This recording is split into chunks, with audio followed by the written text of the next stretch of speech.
Hi, how are you all?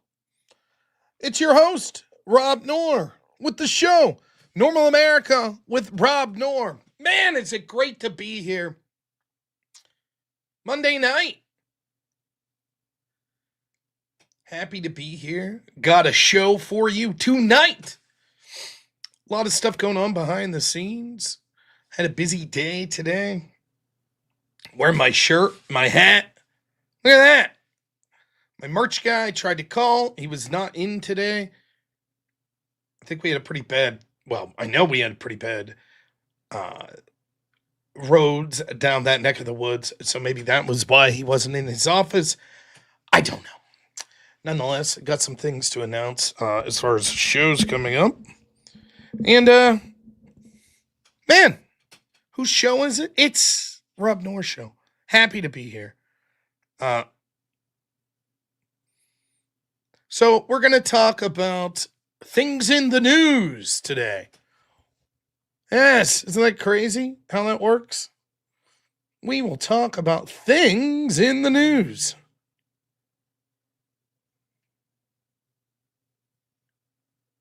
I like things in the news. Here's our good friends over at WordWar. We're going to have some announcements for WordWar as promised. Some other just general, like, I don't want to say drama, but some general points that I want to make about potential interactions I had. But first, how are all of you? I hope you're doing good. I know a lot of you are over watching or were over watching Andrew debate some crazy transhumanist called, what was his name? Zoltan. Listen, I feel like if you're named Zoltan, you've been doomed to a weird, like, belief in, like, transhumanism or something, right? Like, I feel like Zoltan's not going to be a mechanic. He's not going to be a welder. He's going to be, like some crazy, mad scientist, or maybe like a cosmonaut or something for Russia. I don't know.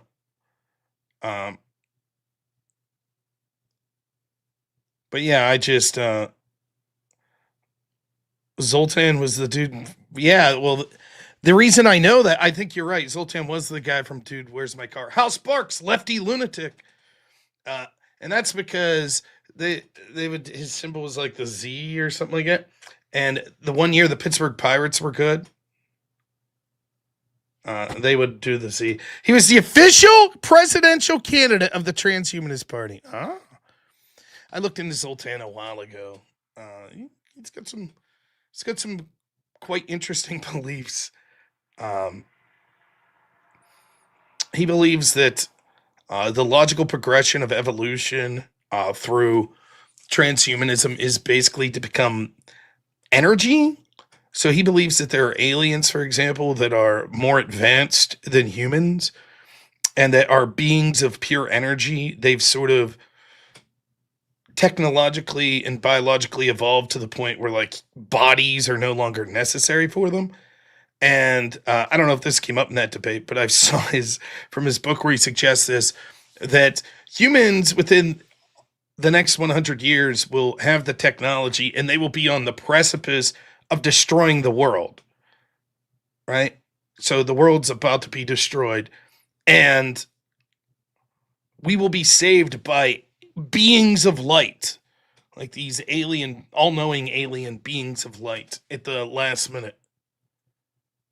Now, the irony is, presumably for someone who's like critical of Christianity and sort of the act of faith that it takes to believe that Christ is the Son of God and died and then rose from the dead and did a bunch of other miracles, that's by far more evidence of and more believable than humans are about to destroy the universe and aliens that are beings of light will come down and save us. So says this guy. The other issue would be, why do you want, like, basically a complete elimination on the regulatory systems of sort of AI and transhumanist pursuits if you're admitting that humans are on the cusp of destroying not just the world, mind you, the universe? So, but you know, those debates, leave that to Andrew and the people that are debating the weird ethical positions like that. Tomorrow night at 9:30, or wait, maybe 9 o'clock. Let me get the exact time for you. I will be debating Adam Kahn on Trump versus Kamala, who would have been better now that we're into almost the completion of year one of the Trump administration. So the time for that, 9 p.m. Eastern. Yeah. Should be fun. So I'll probably start streaming around 8:45. So all of you all get your super chats in and all of that good stuff. Now, we have some announcements coming up with WordWar and what I'll be doing with them.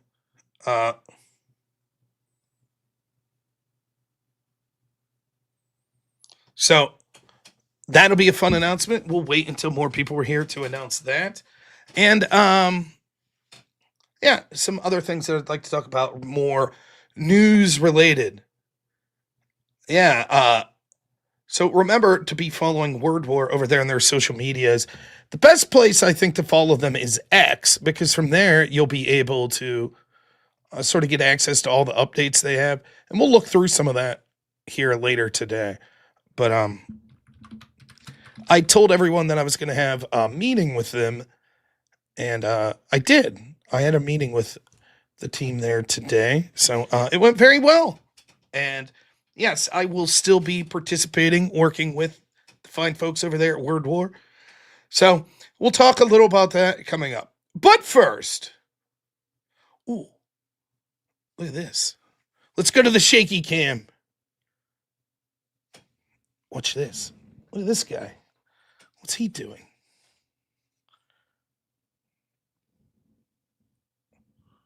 We got a stick bug in the house. Oh, look at that big mess I have down there, too. My son was up here the other day, and I got to clean up. But what do you think of this stink bug? What's up, buddy? What do you got going on there? You caught in a cobweb or something? I don't know, man. I think I'm going to leave nature's course. Oh, come here. Let's see if I can help this guy out. Now, I feel like I'm cheating the spiders out of a potential meal here. But, my goodness. Let's see. I'm going to try a little emergency surgery here. Hey, buddy. Stay still.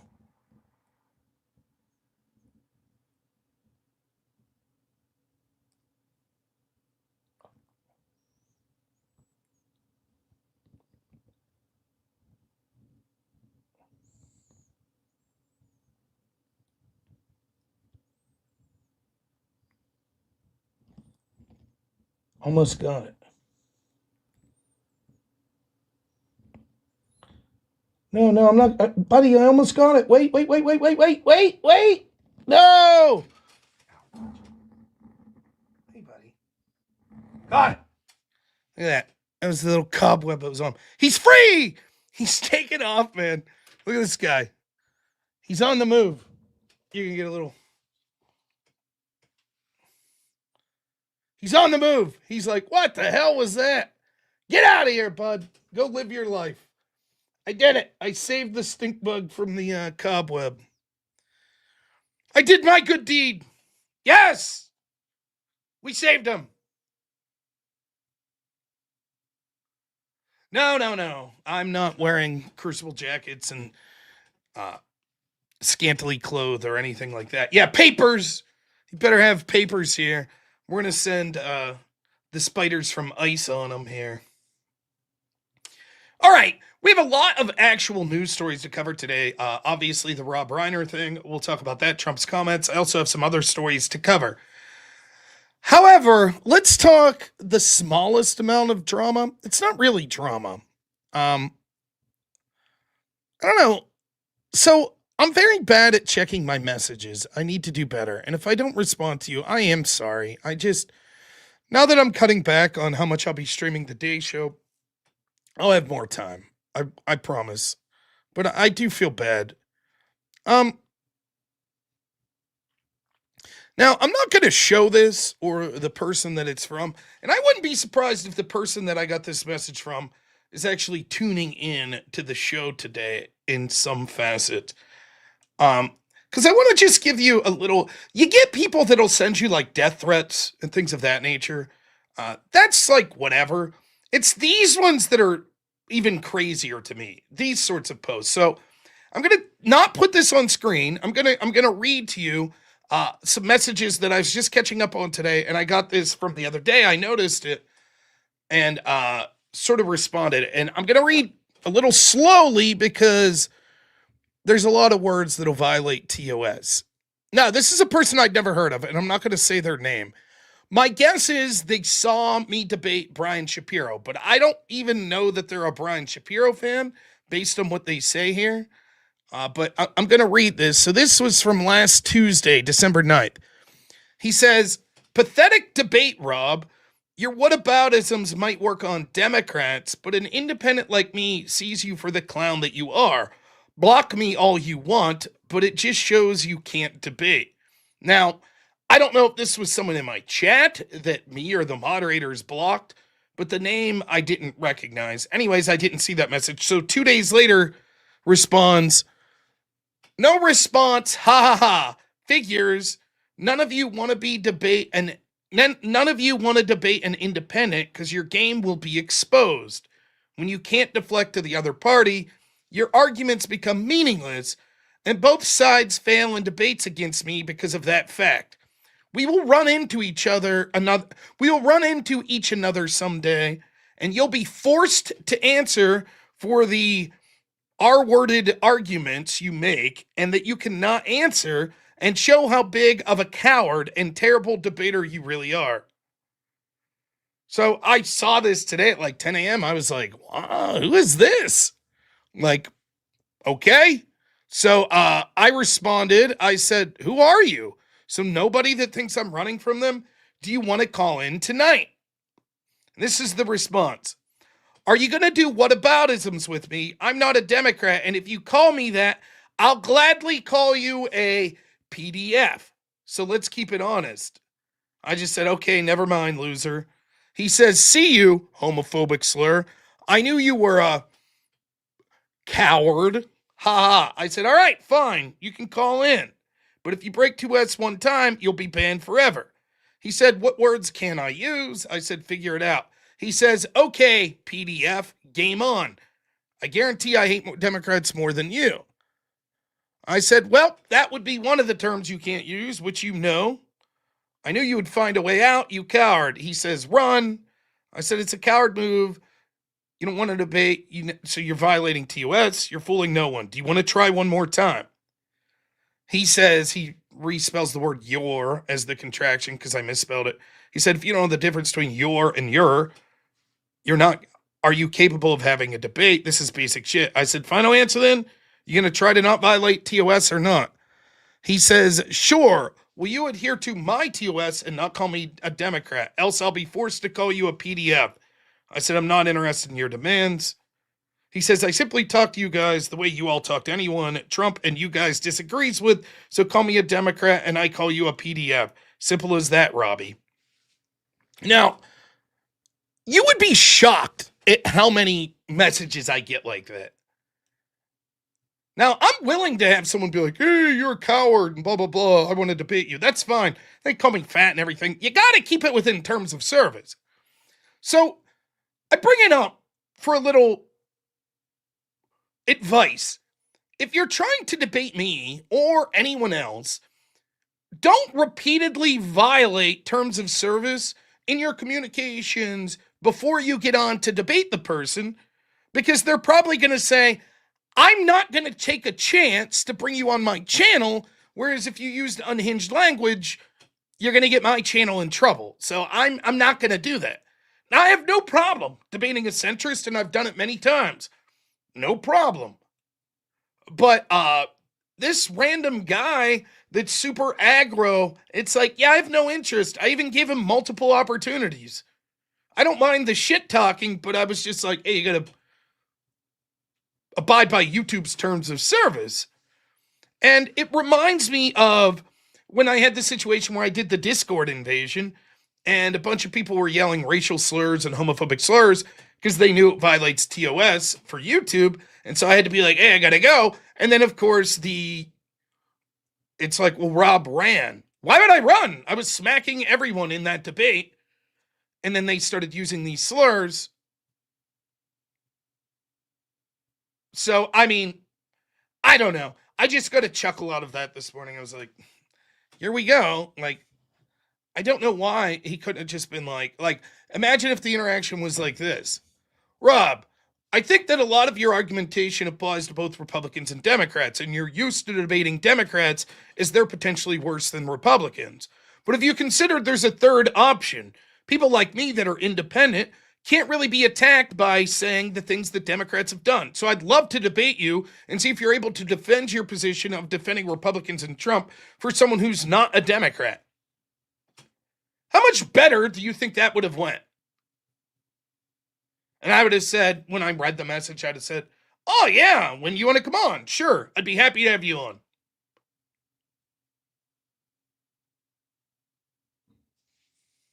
But, yeah, maybe he's not a centrist. Maybe he's just independent. I don't know.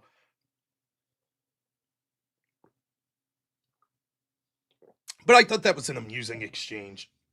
So I get shit like that. Now, the real vile shit I get, I won't message here. It's not that bad. People get worse stuff than me. But they're not as intriguing as that one, because I'm like, sure, I'll debate you. That sounds fine to me. But my guess is based on the timing, that was right around the time that I debated Brian Shapiro for the first time. So I don't know. If so, he fundamentally misunderstands the argument, because I was not. The argument was an ethical argument. Can you ethically support Donald Trump? Yes. And if you want to say you can't because he's an unethical man, then I could make the same claim to you. If I could prove that Joe Biden or Kamala Harris are unethical, then ethically you can't support them. And it's not sufficient to say, but they're more ethical than Trump. Okay, then the argument is that you're allowed to pick what you think's the lesser of two evils. Right, that's what I do. It's absolutely appropriate to vote for someone that you personally find unethical if you think their policies are better for the country. So, anyways, an interesting exchange there. Let's read some super chats. We don't have many in right now. That's okay. I know you'll all send them in as the night goes on. Naughty Germ, $5. Thank you so much as always, my friend. It's always great to see you. And our good friend Unforced Ego, $20, says, if you're talking about Andrew's debate, he stomped that guy. It was very polite and pleasant, but the transhumanist guy hadn't really thought about his position very much. Yes, that was my prediction of how that would go as well. Which is amazing because he was literally the candidate for president, so I'm told, for the Transhumanist Party. And he's definitely written books on it because I read part of the books. So,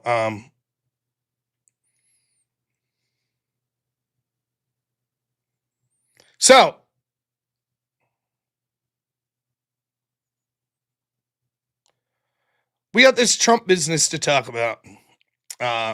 Rob Reiner, we talked about this a little yesterday. And Trump made some comments about this today. So might as well jump into that. But before we do, please consider sending in your super chats. I would appreciate it. We still haven't made our $5,000 goal from the 24-hour stream. I'm leaving it up there. I'm leaving it up there until we get there.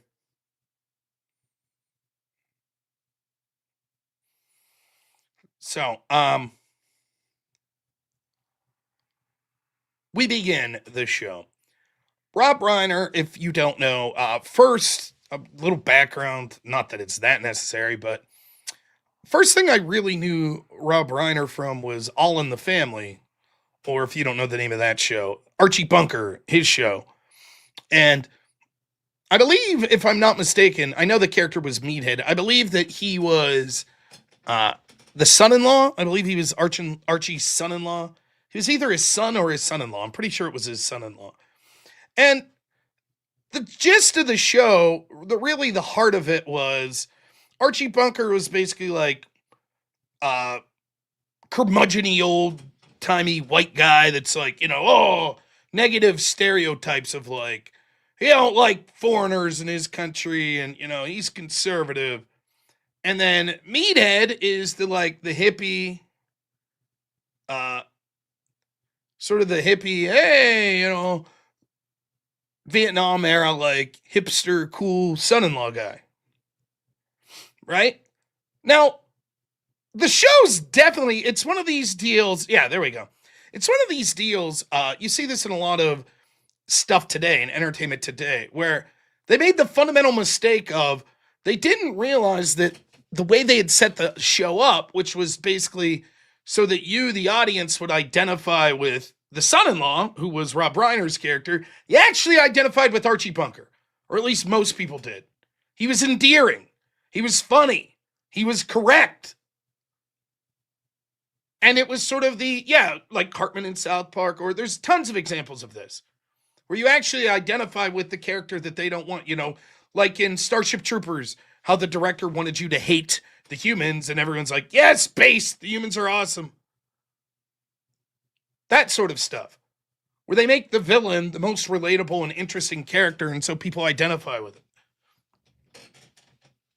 And so that's sort of where Rob Reiner got his start. I will remember, by no means do I have a comprehensive list of everything Rob Reiner did, but I'll always remember him as the director of and the character of the director in the movie Spinal Tap, which is one of my favorite comedies. It's a tremendous movie. It's about a fake rock band.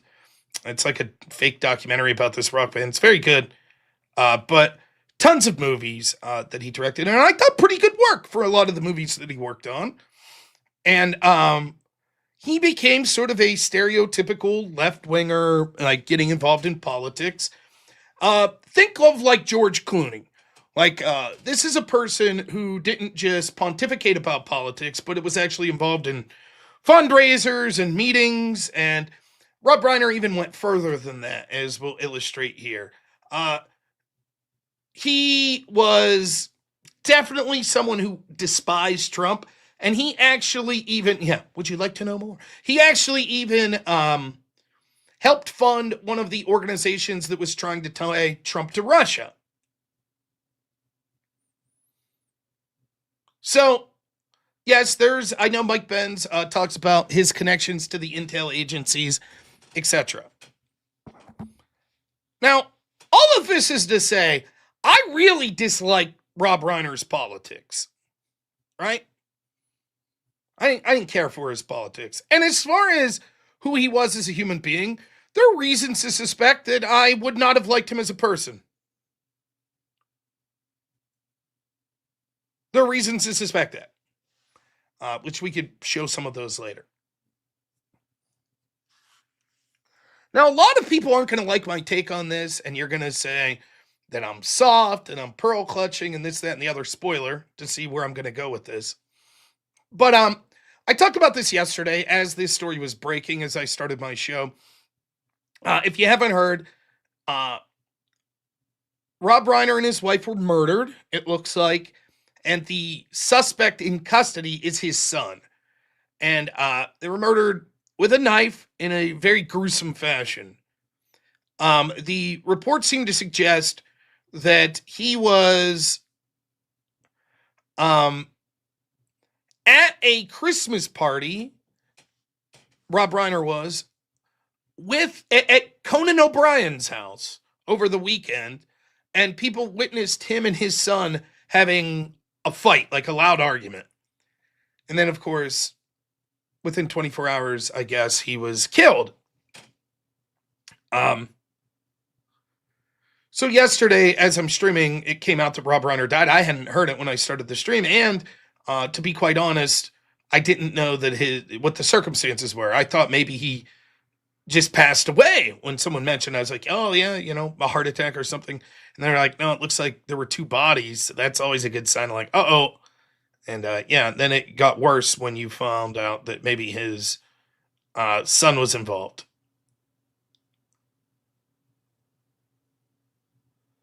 So, my feelings on this is as follows. I don't consider myself to be a fantastic Christian, and I'm not going to lecture anyone this evening on Christian ethics or anything. In fact, you'll remember with the Charlie Kirk assassination, there was a supporter of my show that doesn't tune in anymore, who took umbrage with the fact that I was like, "No, man, I don't care that Charlie Kirk says she forgives this assassin. I don't." And this person told me that that was not very Christian-like, and we sort of had a spat about that and what that means. But I'll leave religion out of it and just say, well, kind of, not really. You'll see. There are very few people, if ever anyone in this world, that I really relish their death. I suppose there are people that you could say I would be closer to, but even those, I try to remind myself, somewhere in most people's life, there was someone who is not evil, who loved that person. A grandmother, a niece, someone. And so I try my best to remember that when someone passes away.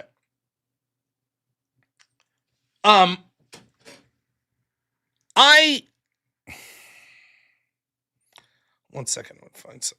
There we go.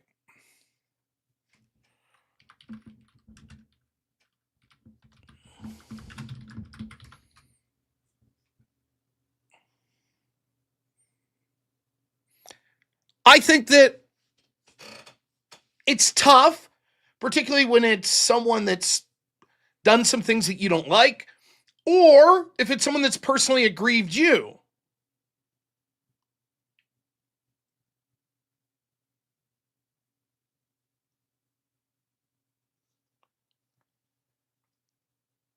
So my comments last night were quite simply, my prayers are with the Reiner family. It's horrific what happened to Rob and his wife. And I hope that he made his peace with God. But I'm not about to dance on their grave. Now, I see the chats. We need to stop taking the high road, etc., etc. I'll address all this, I will. But I'm setting the stage. Now, in walks Trump today, and he decides he's going to comment on this. And so let's see his commentary. This was the post that he put out. It says, a very sad thing happened last night in Hollywood. Rob Reiner, a tortured and struggling but once very talented movie director and comedy star, has passed away together with his wife Michelle. Now, very sad thing, good sentence. Rob Reiner, tortured and struggling, passed away, okay, with his wife Michelle, okay. And then this is reportedly due to the anger he caused others through his massive, unyielding, and incurable affliction with a mind-crippling disease known as Trump derangement syndrome, sometimes referred to as TDS. He was known to have driven people crazy by his raging obsession of Donald Trump, with his obvious paranoia reaching new heights as the Trump administration surpassed all goals and expectations of greatness, with the golden age of America upon us, perhaps like never before. May Rob and Michelle rest in peace. Last sentence, fine. Now, let's talk about what this statement is not. This is not saying that he's happy that Rob Reiner was killed or for calling for violence. It's not. But this statement is absolute, utter bullshit garbage. It's absolute fucking horrible. It's terrible.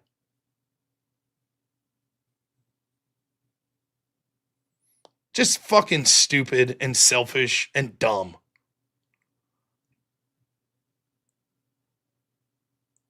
Now let's talk about why it's dumb morally. It's dumb morally because you should have a little more grace than this, particularly if you're the president of the United States. Okay, it's over. You won. He's dead.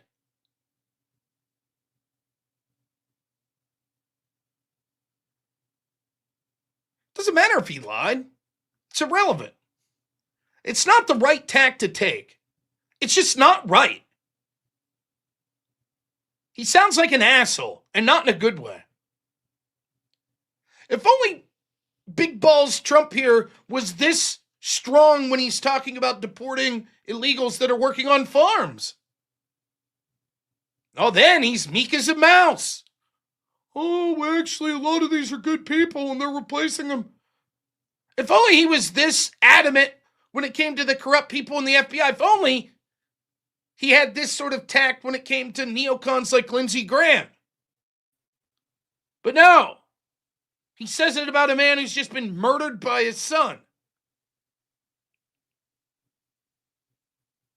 And furthermore, he goes a step further than just saying, look, Rob died, but he was a shithead.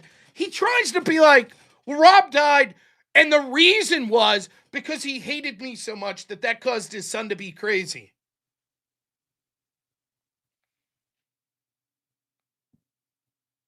Which is bizarre. And then he goes on to rant about how good his economy is and his goals are.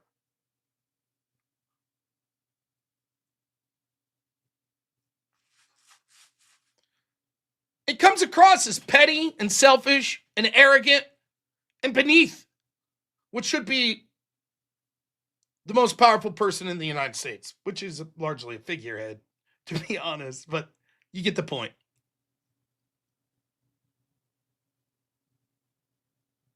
Yeah, he died, but he was bad, and my administration's the best. Yeah.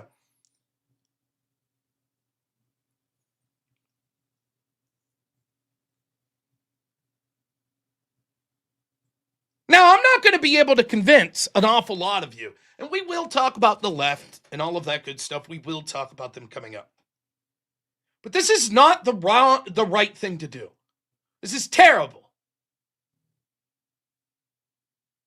Now, I even criticized Trump and some of the shit he said in his first term that wasn't this bad.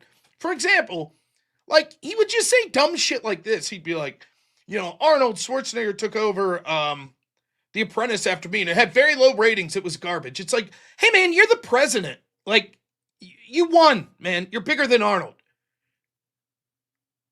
Mr. President, what do you think about Rosie O'Donnell said? Rosie who? Yeah, anyways, I'm the president. Do you have any serious questions?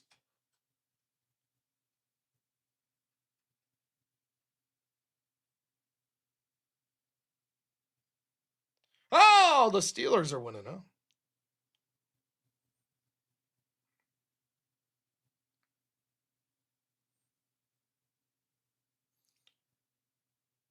Trump could have said nothing. Trump could have said this. I just want to say a prayer and say that in our hearts will be the Reiner family. Terrible tragedy that unfolded. And I'm so sorry to hear about it. Or hell, if he wanted to, he could have went further and said, listen, I didn't get along with Rob Reiner. I thought he did some very terrible things that damaged our country, and he specifically targeted me. But no one deserves to be murdered, and certainly if it appears as if it's being alleged by a family member like that. And so my heart goes out to the family.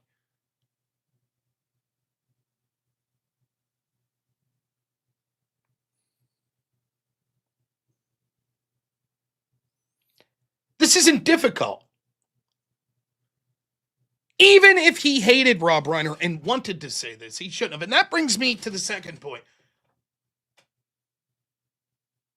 The second point of this is, I get it. I get all of you that are saying, well, the Democrats are worse, and I don't give a shit, and Rob Reiner was a piece of shit, and all this. We're going to talk about that stuff. We will. But oftentimes what I try to do is to tell people why something morally is incorrect. And then, if I can't convince you, because it's very difficult to convince people that their morality is wrong, how about strategically? I had 3 friends today that I haven't talked to about politics since the murder of Charlie Kirk that told me in that moment that they were absolutely fed up with the Democrats and could not believe how far our country had fallen. 3 of them messaged me that, who never talked politics to me, messaged me on that day. Because they know I'm like a wee little super mini-sized Charlie Kirk. I at least am in the same general field of what Charlie was doing. Charlie, far greater than me, laughable to even put myself in the conversation with him. I merely mean both of us are talking politics to an online world and doing some things in person. So these people reached out to me and said that they were disgusted, in particular by the celebrations they saw. Do you know that 2 of them reached out to me today and was like, I can never vote for fucking Trump and his people after this? Brilliant work. Brilliant, Trump. Brilliant.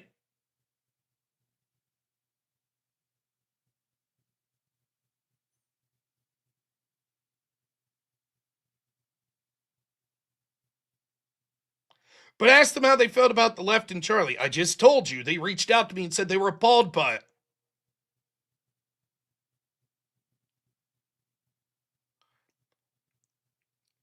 And the people in the audience not getting it. Who am I going to vote for? I'm going to vote for Republicans. You are aware that people will need to vote for the Republicans for them to win that aren't lifelong Republican supporters. You are aware with that, right? Like there's people in the middle that you have to get vote for you. And there's all sorts of reasons that those people in the middle vote. And one of the reasons they may have voted for Republican is because they were disgusted by what they see as the vitriol that comes from the left. But then the top guy on the other side puts out vile bullshit too, and they say, you know what, fuck that, I'm not voting for him. And it doesn't matter, because a lot of people are going to be like, doesn't care, based, who gives a shit, fuck Rob Reiner. Okay.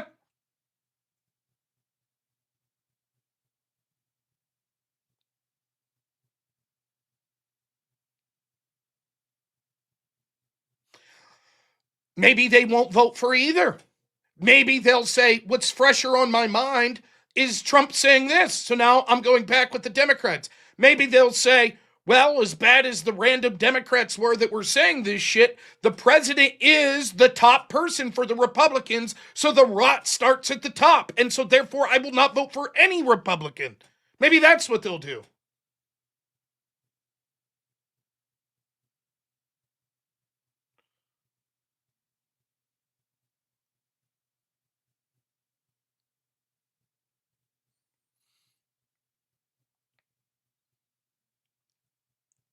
It's just another unforced error.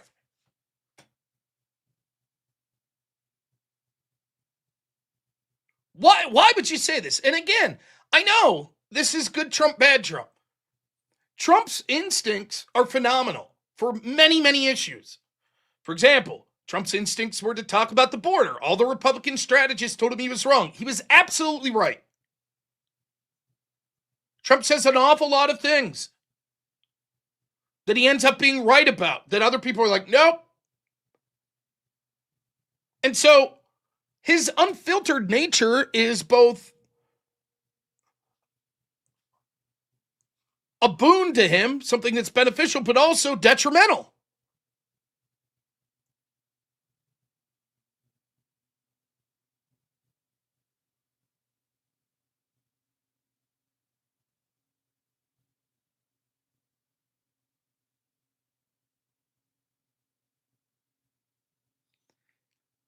And so it's just an unforced error. It's very much like, listen, it was the same thing. There are some people that are just never going to care what Trump says. When Trump said about the Epstein files, it's all a Democrat hoax. And if you don't believe that and you still want to see the Epstein files, then you're no supporter of mine and I don't want your support. And I was like, what a terrible thing to say. And a bunch of people say, oh, come on, Trump's the man. Okay.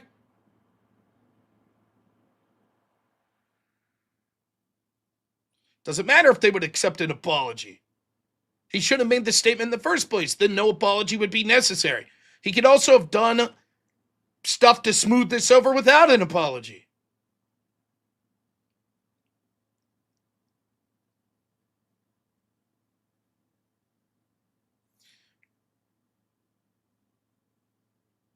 And here's, so when something like this happens, and then you'll get this. This is what you'll get. So someone like me's out there trying to reach people to get them to vote for Republicans who basically do nothing in fucking Congress at all. But I'm trying to convince people to vote for Republicans. And then shit like this will happen. And so when I'm like, yeah, this is bad, inevitably this will be the remarks I get from many people on my own side. you would be mistaken for not thinking this was a lefty plant encouraging Republicans and Trump's team to lose. Right? He says, if your voting patterns are solely based on Trump saying meaty word I don't like over the trans issue, borders issue, economy, etc., you shouldn't be allowed to vote.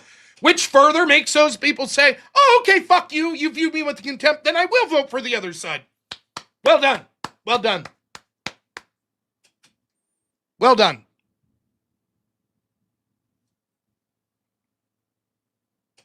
Sometimes the response from Trump supporters is so bad from individual ones, I have to wonder if they're not secret Democrat plans.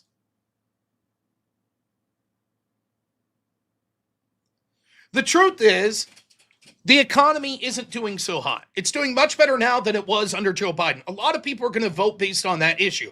Now, it's not terrible, but it's not doing so hot. So a lot of people, you see Trump's popularity waning, then increasing, then waning, then increasing. It's going to be on a razor's edge. Historically, the party in power, when it comes to a second term, when they control both the House and Senate, ends up losing pretty big in the midterms. So Trump's going to have to do almost everything right. He gets almost no benefit from the Republicans in office, and he's going to have to drag their lifeless, energyless asses across the finish line. And so something like this helps tilt the scale. It's not that people are voting solely on this. It's that this will impact the vote that they had that was already And maybe one of the things that would have impacted was, wow, the Democrats are vile, disgusting assholes. Look at how they acted after the murder of Charlie Kirk. And now they're going to be like, yeah, but so's Trump. So who gives a fuck, I guess? I'm not going to evaluate that.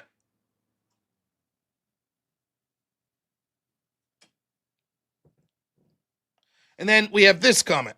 We gain nothing by punching right. Get real. Another way of saying this comment is, never criticize Trump for anything. That's punching right. Just say that he's the best no matter what. Don't say anything critical of Donald Trump. Now, we've talked about this ad nauseum on this channel. It's so funny because when you hear the lefties, they're like, you never criticize Trump. Probably 2 or 3 times a month I do a show where we talk about this.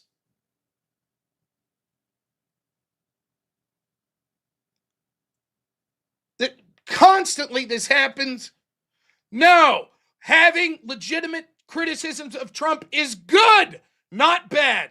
For 2 reasons. 1, because you should not become in a cult that means that you're unwilling to criticize the people on your own side. 2nd, because Donald Trump is not an ideologue. Trump oftentimes listens more than any other president in my lifetime to his base. So, for example, if Trump comes out and says something stupid on the Epstein files and huge portions of his base say, hey, what the fuck are you doing? Trump's likely to change position. That's what he did with bump stocks in the first term. He don't give a shit about bump stocks, does not care at all. But his base did. So when he saw his base was pissed off, he was like, oh, okay.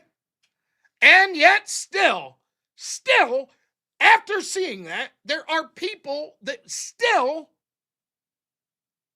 will say, you can't criticize Trump. You can never criticize Trump.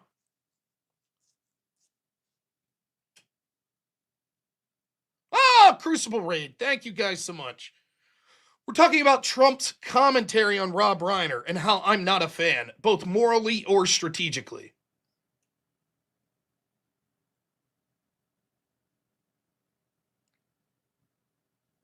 It has nothing to do with punching right. It's saying, Trump, what the fuck are you doing? So after this comment, then Trump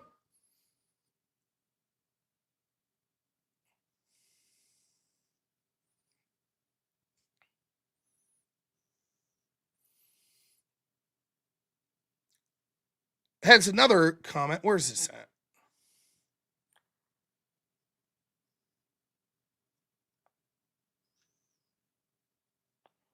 So he tweets that out or whatever, posts it out in Truth, and then he's asked about it here.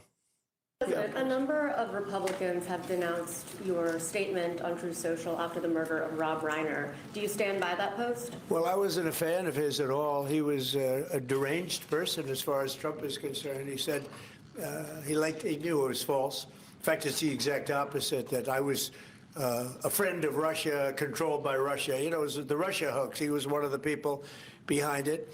I think he hurt himself in career-wise. He became like a deranged person, Trump derangement syndrome. So I was not a fan of Rob Reiner at all in any way, shape, or form. I thought he was very bad for our country. Yeah. News slips, Mr. President. Leader Thune doesn't seem. Yeah. Even if he says at the end there, like, but it is terrible what happened to him, he could salvage some of this. Yeah, he did refer to himself in the third person, which is weird as well. Yeah.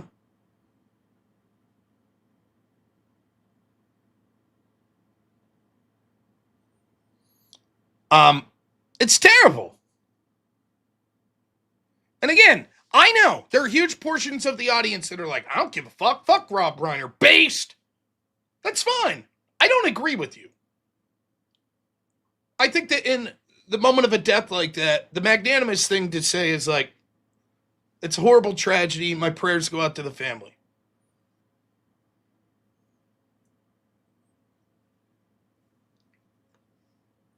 But even if I can't convince you of that morally, strategically, this is bad. Now, come midterms, how much will this affect people? Probably not much. But again, the news cycle was so good at this point for Trump, and this just sucks the oxygen out of it. When Charlie Kirk was killed, Rob Reiner was... I'll show you.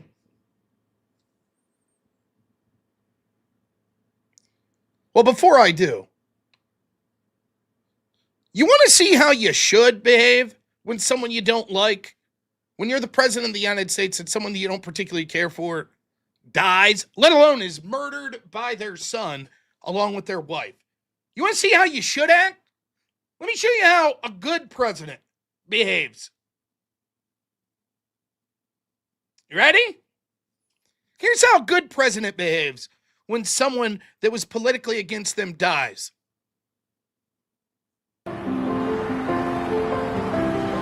Yeah.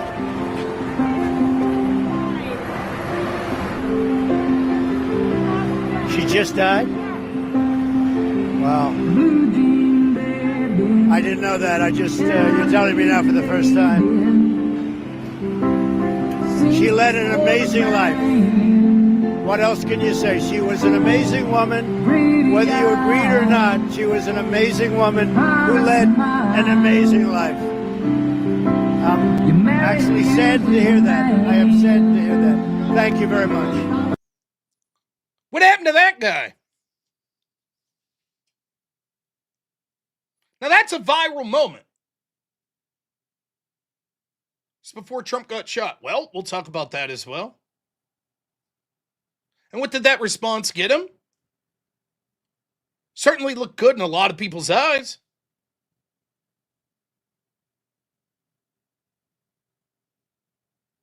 Would I say that this year changed him? I don't know. Has he disbanded the FBI? Or is he putting incompetent pieces of shit like Pam Bondi in charge that they'll have nothing to go with it? Is he going after people like Lindsey Graham and neocons? Or does he continue to kowtow to everything they want? Has he pushed back against the neocons and their interventionism foreign policy? Or has he caved in to every single impulse that they had? You tell me. He's changed. Now he's a changed man. Is he changed when he's talking about deportations, but then waffles and goes, well, except on the farms, those illegals are good people. They need to stay here. He's changed, right? What happened? He didn't change with all that shit, did he? No. Right along with it. But now he's changed when it comes to talking shit on someone that was murdered. Wow, what a great positive change. Hey, I'll take the callous hard ass if he's actually out there doing the shit that needs to be done. Not Rob fucking Reiner being murdered by his child. Where's those big balls when it comes to the FBI? Where is it when it comes to pushing back on neocons like Lindsey Graham? All of a sudden, he's not changed. All of a sudden, he's the same guy.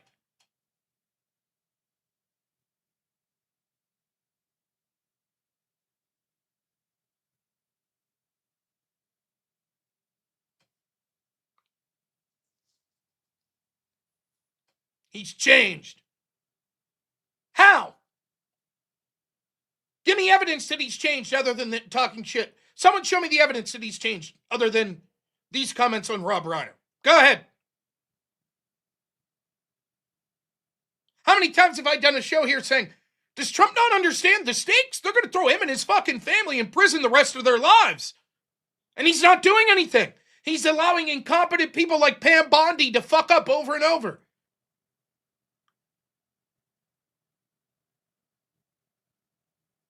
Doesn't he realize the stakes? And you're like, yes, he does.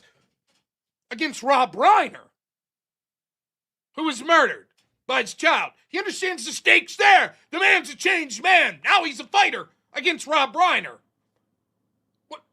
What the fuck?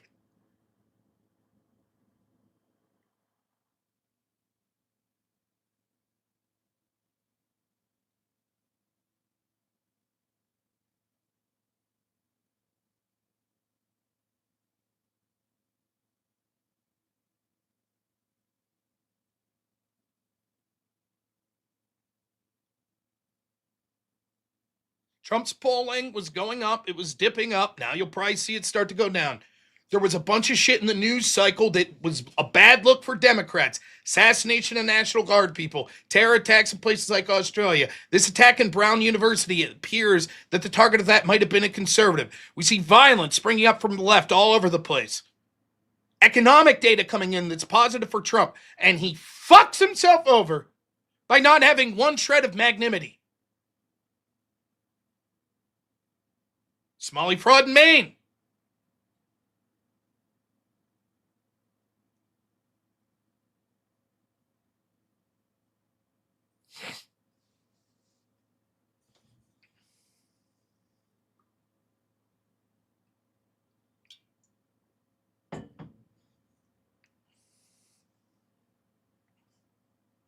Wouldn't you say the right's response to this issue would be to play to a drop in the polls? It doesn't matter. It's people's natural response. You can't ask people to stomach vile bullshit and be like, we have to stomach it or else Trump will drop in the polls. Again, I understand. There's a lot of people here that watch me all the time, and they're probably pretty, I don't mean this in a bad way, they're pretty offensive. They go on the offense. They understand the stakes. They understand how horrible the left is, right? And that's the lens that you're looking through it. But if you missed it, what I said was, I had 3 friends that aren't involved in politics that called me after the assassination of Charlie Kirk to tell me how disgusted they are with the left. 2 of them text me today to tell me how disgusted they are with Donald Trump. And I understand that I'm going to get all the pushback in the world from people going, oh, they're stupid assholes. If they're not going to vote Republican, what are you, a stupid fucking piece of shit asshole? You're not going to vote Republican? Fuck these people anyways. We don't want them. Okay. Then you won't get them. And then you'll lose.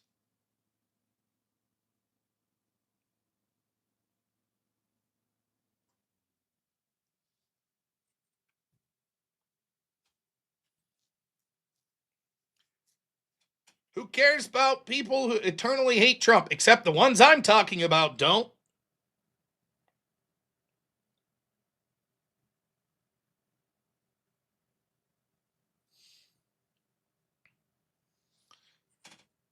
There's just some people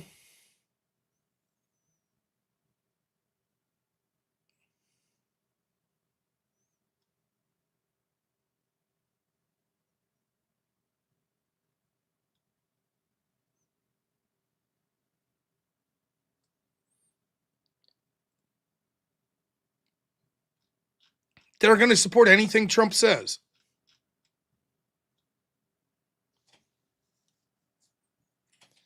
Our friend Lobster. Is this not a take that I heard, including myself, make over and over again after the assassination of Charlie Kirk? This is who they are. They want you dead, and then they'll celebrate your death and say it's your fault. A plurality of Democrats blame Charlie Kirk himself for his death. And people like Level 4 Lobster would have said, yes, fuck these people. Then when Donald Trump does it, they're like, just mean words. Just mean words. It's just mean words. Who cares? Just mean words. Jay Jones, Democrat, Attorney General of Virginia. Just mean words, right, Level 4 Lobster? That was your point when it came to electing Jay Jones, who said he wanted basically the death of the children of his opponents. Level 4 Lobster was here telling everyone, don't focus on that, Rob. Don't focus on that, Republicans. Those are just mean words. Those are just mean words. That's what he was saying. That's what all the Republicans were saying, right? No, that's not what they were saying. They were correctly pointing out how these mean words signified something about the person and where they are as a party. And now, the head of the party, it's undoubtedly his party, gives away that fucking moral high ground in a stupid fucking tweet that then so many people on our side go, I don't see a problem with it, it's good. Thereby, the people on the sidelines look at you fuckers as doubling down and go, holy shit. I thought maybe it's just Trump's a little unhinged. But no, here's a lot of people rushing to his defense. Here they are.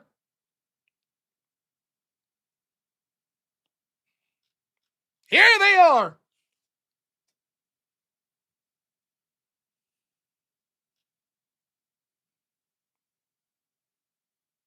Jay Jones, mean words won him the election. Okay.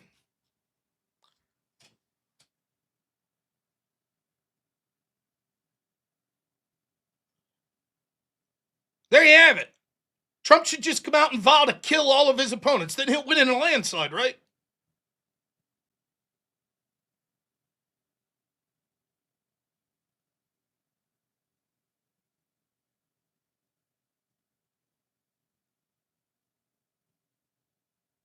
No, Jay Jones was always ahead.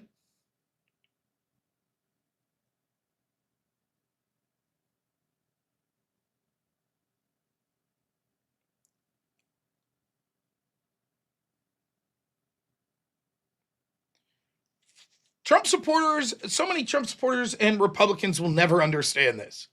It's the same bullshit argument I've had so many times with these people. After January 6th, great! The tree of tyranny, or the tree of liberty needs to be refreshed by the blood of tyrants. Base, get out there, let's do more. Go out there, violently take over the state capitals. I'm like, yeah, political violence is morally wrong, but I'm not going to be able to convince you, so let me tell you why it's strategically wrong. You see, the left has all of these institutional advantages, so when they go out and riot, they get away with it because they control the narratives that are set forth in places like the mainstream media and that the social media giants sort of push forth, and so they can get away with it. And if you do it, they're going to throw your ass in prison for the rest of your life. You're not going to get away with it. The right can't get away with that shit.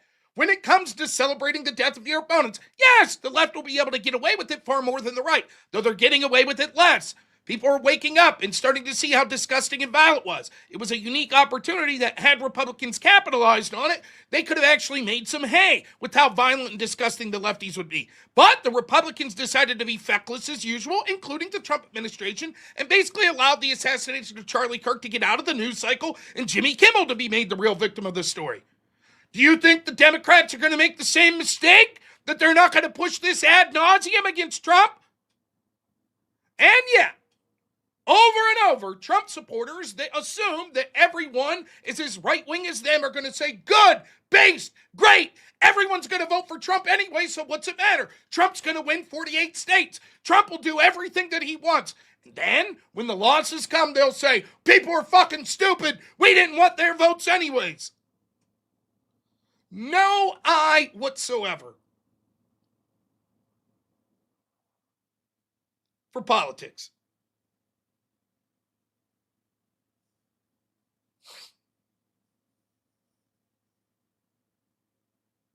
I sound scared of what?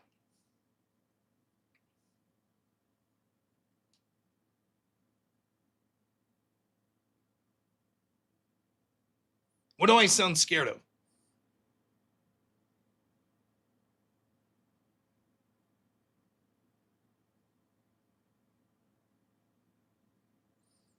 I don't think I sound scared at all.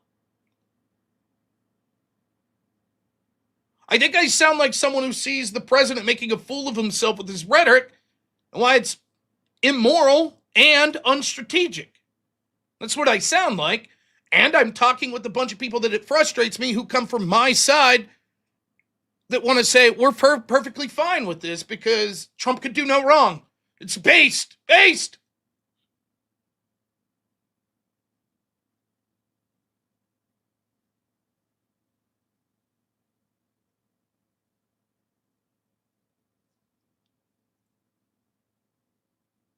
How hard is it to just say, yes, fucking dumb?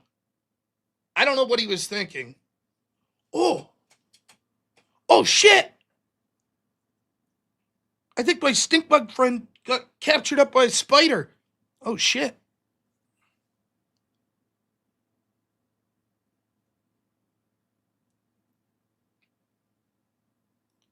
You shouldn't lose yourself to a call. Am I saying, listen, I've criticized Trump incredibly in his first term and his second term. I don't give a shit at all what the lefties think. I don't give a fuck. You think I care for 2 seconds what the left thinks of me? I don't give a shit. I want to win. That's what I want. I want to fucking win. I don't give a fuck what a bunch of people that celebrated the murder of Charlie Kirk thinks about me or Trump or anyone else. Fuck them. I don't care in the least bit. But that doesn't mean that I'm going to lose myself. I'm not here talking for them. They can fuck right off. Fuck them. Rob, will you condemn Trump's? What did I say? Remember earlier in the year when Trump put a quote out by Napoleon and said, those who save their country commit no crime. And the left went nuts. Oh, Rob, what do you think? All the people I debated, what do you think? What do you think of them? And I said, did you guys condemn the lawfare against Trump? No? Fuck you. I don't care what you think. But for those that are Trump supporters or on the right or whatever, I'll talk to you and I'll give you my opinions on it. But I don't know you people on the left a damn thing. Fuck you. If the left comes out and proudly announces that they're going to celebrate the murder of every conservative, that doesn't mean that I celebrate the murder of every left-winger. But if a left-winger dies and they demand, after saying, yes, we should murder right-wingers, and they demand I answer for that, I tell them to fuck off. But it's still not something I support. It's something I will criticize for myself, for my people on my side of the aisle. No, he doesn't need to say sorry for anything.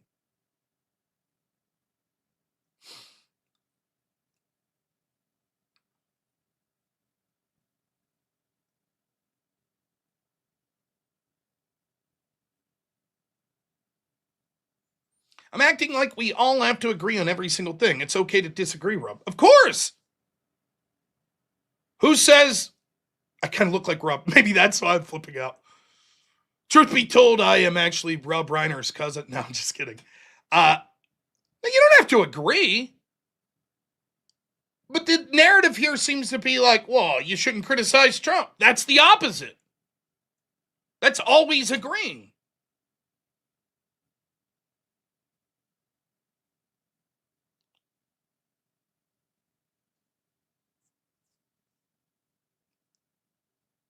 It's a stupid thing to say. Is it the end of the world? No. Does it take away a lot of the moral high ground? Yes. Am I going to pretend that it was a good statement just because I largely support Trump? No. Not at all.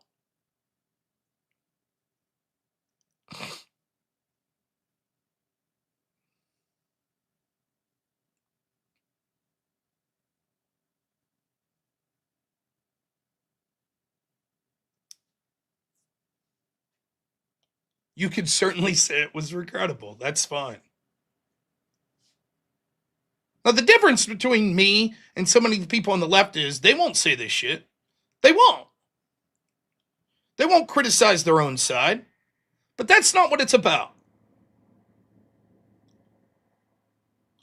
I'm calling this out because I didn't like it. Period. First and foremost. Because more than anything, my value as a streamer is to give you my authentic opinion. And if that opinion is something that a lot of people that watch me aren't going to like, I'm sorry. What can I do? What good am I? I'm not the most handsome person in the world. I don't have the best sounding voice. This is it. This is what I believe. That's why I'm calling it out. then I'm giving my opinion on what I think this looks like morally and why I think it looks bad strategically. That's it.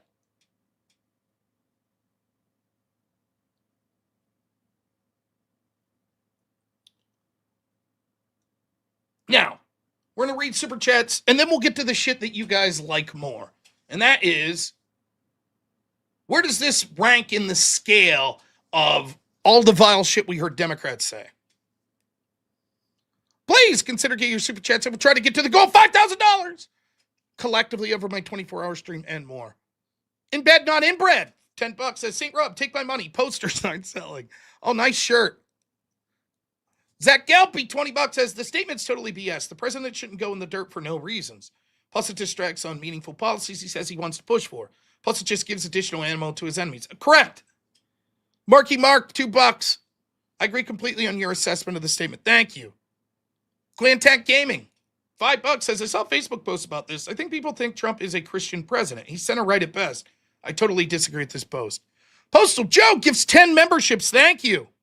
Reverse Massage, $10 says, he was terrible politically, but still a human being worthy of dignity. I lost my disabled younger brother, oh man, last night after trying and failing with chest compressions. I had to console my mom. Rest in peace, baby bro. I'm so sorry, man.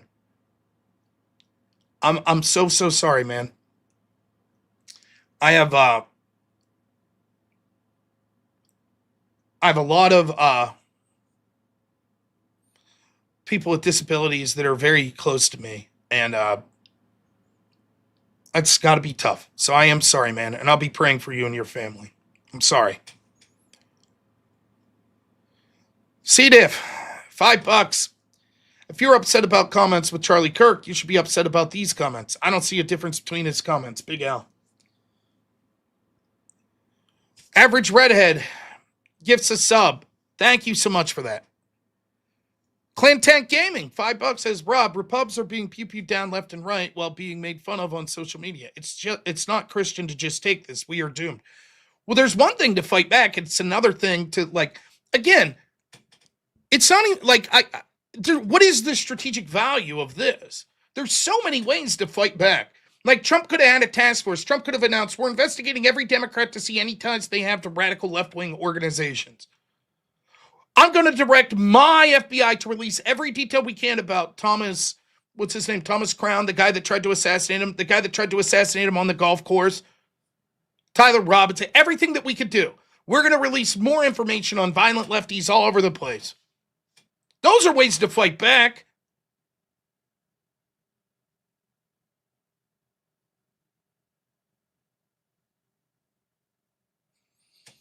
Collector, $10 says, Rob, being intelligent and strategic doesn't work when you're advocating for Evan Chasebergs and Groypers. Voting for Trump is losing them a bad thing. I try to build a coalition and get as many people as possible to vote for Trump while he doesn't lose sight of the things I think are important for him to push for. Christian principles, policies that align with that, conservatism, populism, etc. If a bunch of Democrats want to vote for that and Trump doesn't cave to them, fine, so be it. But, yeah. TX dude, thanks so much. $20 says, Rob, brother, I love with all my heart. I didn't like what Trump said either, but the left needs a wake-up call. Will not hold back anymore. Look, there are ways to not hold back other than mocking Rob Reiner for his son murdering him. How about throwing people in jail, investigating Democrats, shit like that? Those are ways to fight back. Ephemeral Wealth, $2 says, you thought Trump lost in 2024. Fuck false piety. It's not false piety. It shouldn't be false. Secondly, yes, I did think that Trump was going to lose the 2024 election, largely because I thought the systemic corruption that he was facing would be such that he wouldn't be able to overcome it. If you can't see the difference between Trump aggressively saying, fuck the FBI, fuck illegals, let's deport them, versus, ha ha, that guy's son murdered him, that actor's son murdered him, and it's because he had Trump derangement syndrome. If you can't see the difference and you think that's a winning message, okay, good luck to you. Get involved in politics, man. I gotta say, you'd be a hell of a campaign manager, because I don't think that's a solid message at all. But hey, Blasterbot, $10 says, I'm not hopeful about the midterms at this point. Everyone seems determined to lose. Only shot seems to be if the left goes even crazier. What's funny to me is the right could see, like ephemeral wealth could probably, if I asked him, would say, do you think that the left was really hurting their chances by the mass celebrations of Charlie Kirk? Yes, of course. A lot of normies thought that was disgusting. It's terrible. It's motivating the other side. It's motivating the right's base. But then when Trump does something similar, he's like, yeah, that's good. That's good. Barry Incorporated, $5 says, it does suck that rhetoric is king here. Nothing he said actually matters, but it's going to hurt MAGA anyway.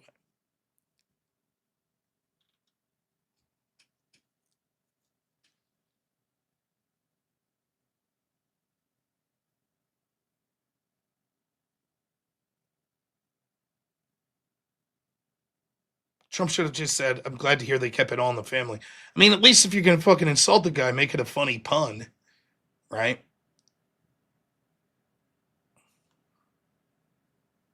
Someone said, well, what did Rob Reiner say about Charlie Kirk? Okay.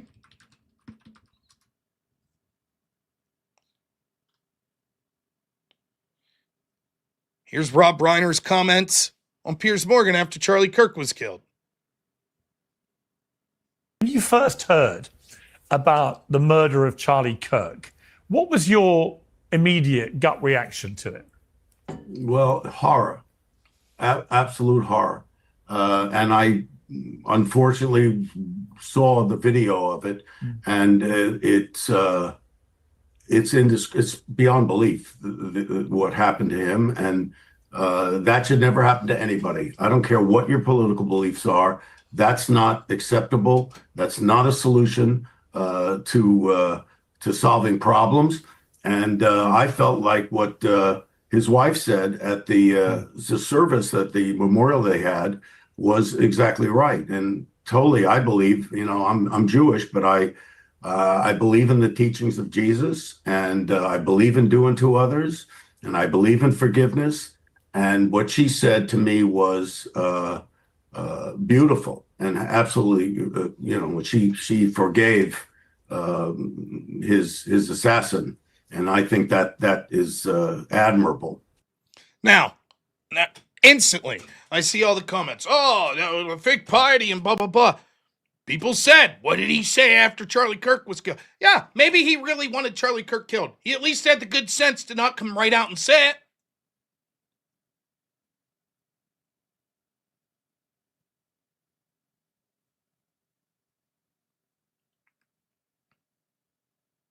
Right?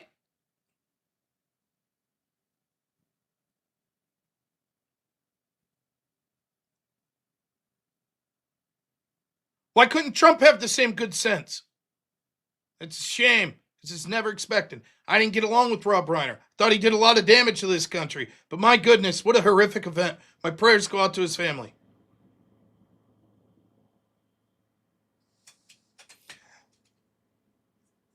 Is having the good sense to speak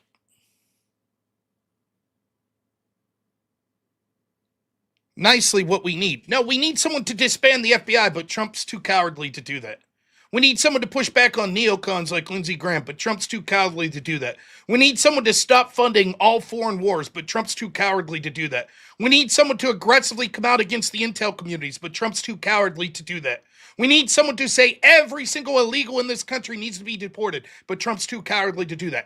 But he's got his big balls on when it comes to mocking Rob Reiner getting killed by his son. That he's got the big balls for. He's got that. He's got that down. No problem.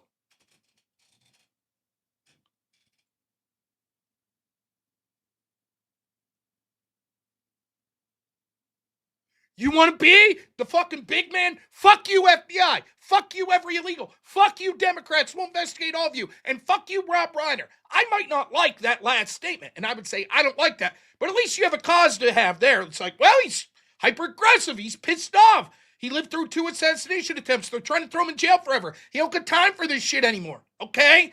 I still disagree with that statement, but I get the strategy. Here it's what? Just Rob fucking Reiner? And the truth is, it says something about Trump.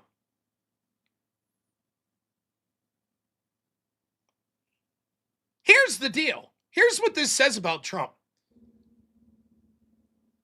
The Democrats fundamentally fucked up with their handling of Trump since 2016. Because the truth is, Trump really, really, really liked being involved in the entertainment industry. And he liked hobnobbing with celebrities. Trump likes that shit. And he still cares about what they think. And that's why he'll get more pissed off at someone like fucking Rob Reiner than he will at someone like Lindsey Graham or Bill Barr or Pam Bondi or Chuck Schumer.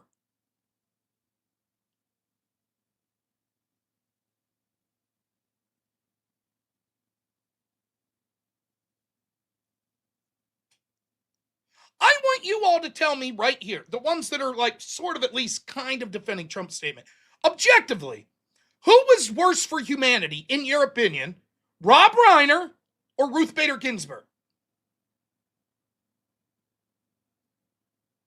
Tell me, objectively, when it comes to your policies and what you like to see done, who was worse?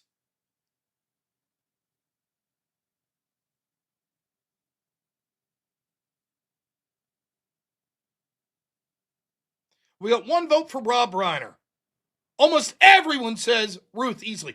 Ruth, instrumental in continuing the support for baby murder. And yet, when she died, this was Trump's reaction.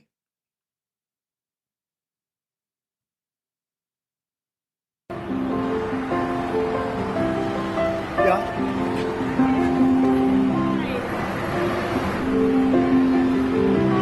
She just died? Wow. I didn't know that. You're telling me now for the first time. She led an amazing life. What else can you say? She was an amazing woman. Whether you agreed or not, she was an amazing woman who led an amazing life. I'm actually sad to hear that. I am sad to hear that. Thank you very much. Now, if you care about abortion murdering babies, you happy with that statement? A woman instrumental in the murder of babies. And here is the leader of the party that fought against that saying, great woman. Really? Baby murder. Great, right?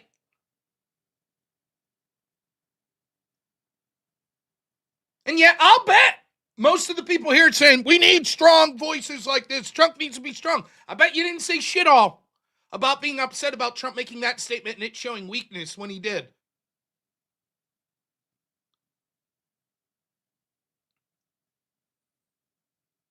It's always odd to me, the people that Trump looks at as the biggest enemies. Rosie O'Donnell, Rob Reiner. If I had to pick between who Trump was going to insult at their death, I don't want any of it, but if I had to pick based on who did more damage, I'd say Ruth Bader Ginsburg. And yet, if Chuck Schumer died, he would be like that. If Nancy Pelosi died, he would be like that. But if Rosie O'Donnell dies, he's going to be like, the hell with that fat bitch. She had it coming.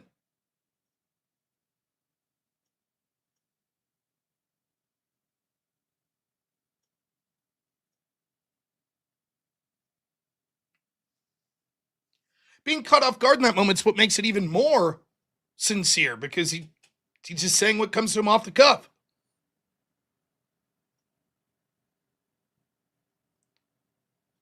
Rob Reiner's off-screen legacy, the impact he made on gay rights, children's education, and other progressive causes, still didn't do as much as RBG did for abortion.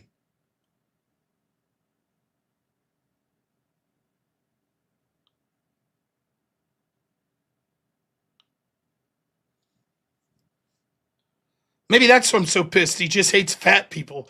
Is that why I'm so mad? Fuck you, Trump.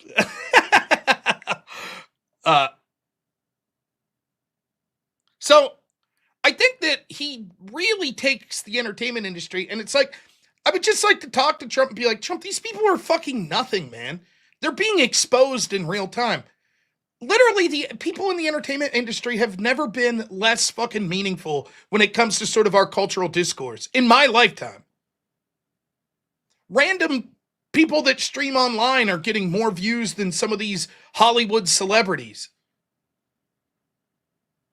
They're a dime a dozen. People like, Rob Reiner or Mark Ruffalo or whatever shouting at the sky. No one gives a fuck anymore.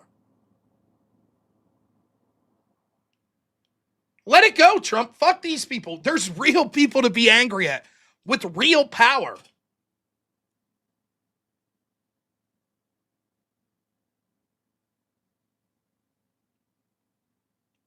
Now, a couple more super chats, then we're going to move on to the other side of this.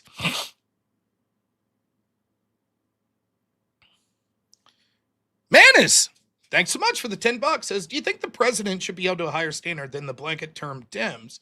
Private text by an alexic Dem is all you have versus public statements from the president. It's not all we'll have, as we could get to here later. It's a difficult question. It's one...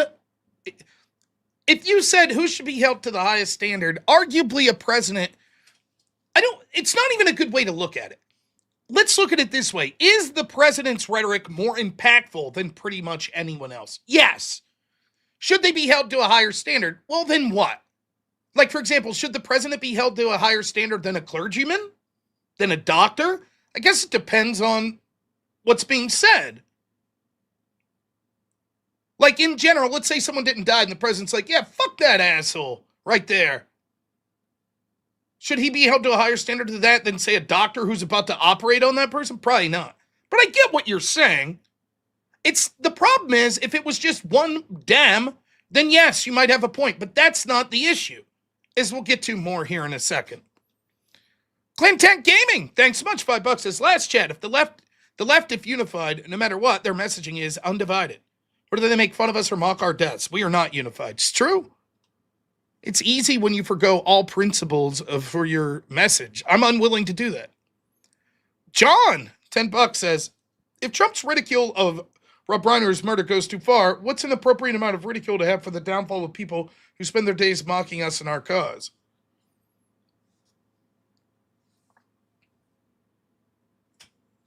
Not ridiculing them and mocking them if their son slices their throat?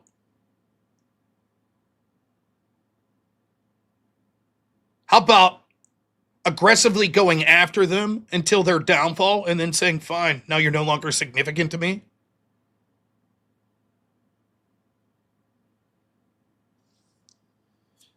Failure one. And by the way, this is the exact same mindset the left has. And this mindset, what it does is, because the left usually has control of the institutions, if this is how the moderates see it, then we'll lose every election. Because they'll end up going with the left on this. And you'll be screaming at the wind going, but they're mean to us. They say mean shit to us. And they'll be like, yeah, but you guys are saying, yep, Trump-based saying mean shit back, Failure one, $5 says, these people in chat, it's a big concern. A portion of the right is starting to intersect with extremes from the left. Praising death is a no.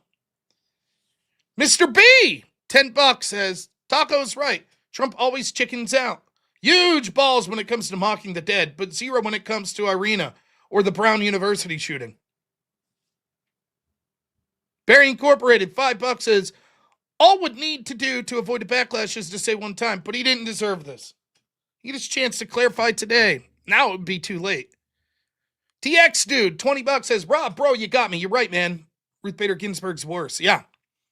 Beatrix Rumford, $5 says, Trump was very lucky to get this second chance, and it's 50-50 at this point. If MAGA loses the midterms, we have ourselves to blame. Yeah. Angela Straven, thanks for the member, says, can't vote out judges in PA. Why would we win midterms? It's not a bad point. I Stand America, $5 says, as Asmongold would say, if you don't root out extremism on your side, you will ultimately become defined by it.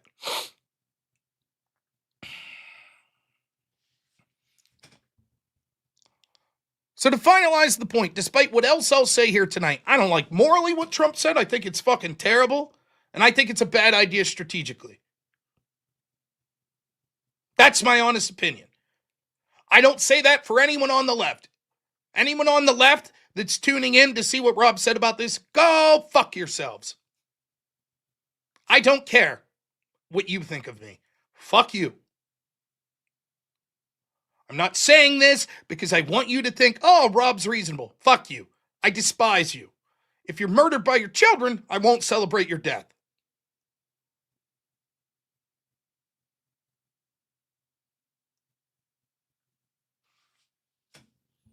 Not one step back. Oh, a naughty tweet, hide. Just to be clear, if Trump comes out and supports transgender stuff tomorrow, you'd say not one step back. We have to support him, right?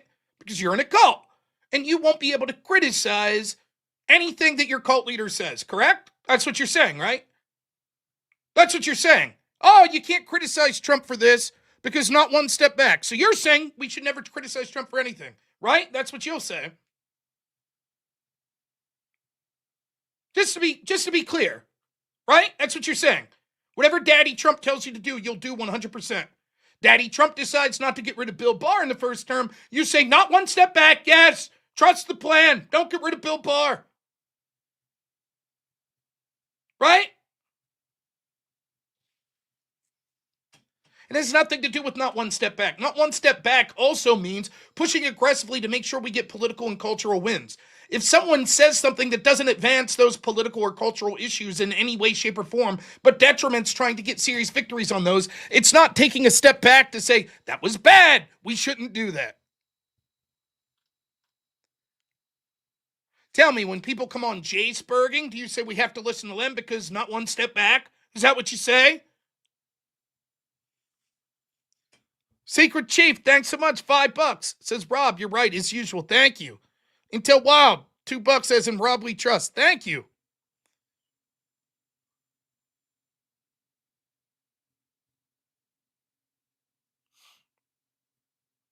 Yeah. Yes.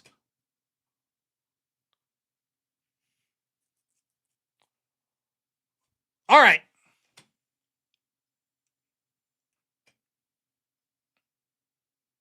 What happened to Rob Reiner was tragic.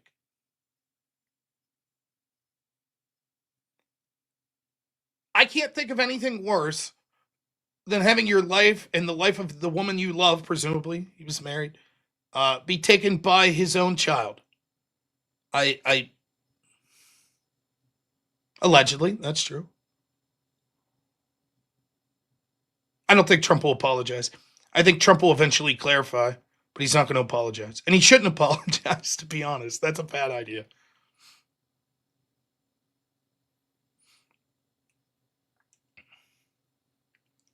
But given that this has now become a political tit for tat, I suppose we could look at what was being said by people involved in this story when it came to other issues. Now, again, I am not saying this justifies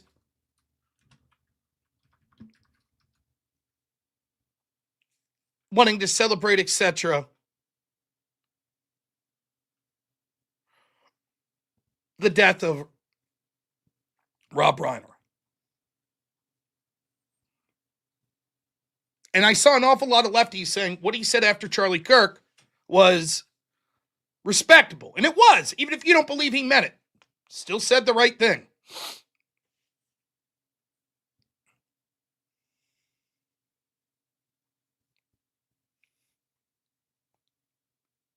A day after Rush Limbaugh died, Hollywood filmmaker Rob Reiner attacked the late conservative radio host as a purveyor of disinformation, saying that Americans must protect democracy from others like him.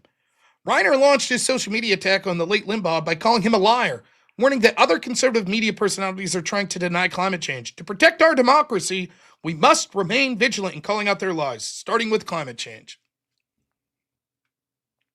Now, individually, is that statement as bad as Donald Trump's? No, for two reasons. One, you do have to be honest, the president saying something's worse than this individual who's a Hollywood entertainer, director, etc. Secondly, Trump's statement did seem to go just a bit further stylistically into sort of saying that the TDS was the reason for the death of Rob Reiner. Here you didn't have Reiner saying that climate change denial was the reason for Rush Limbaugh's death. However,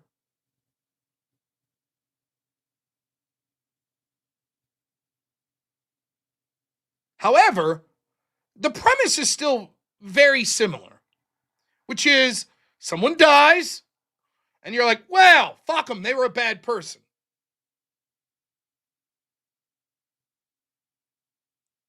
That's what we're really talking about here, right?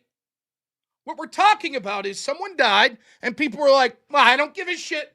They're a bad person. They kind of had it coming.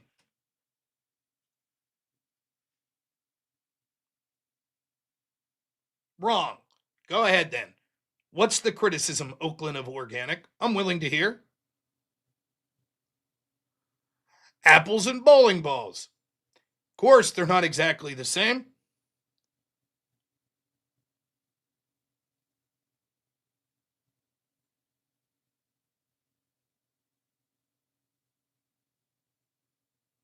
Oh, I thought you said we're talking to me, Jada Doll. I'm like, I don't even know what you're talking about.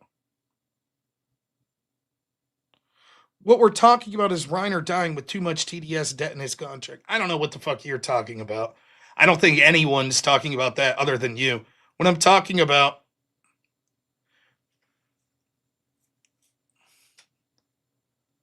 the saying something about the death's irrelevant. It's someone died, and immediately you come out and you're like, but they're a bad person.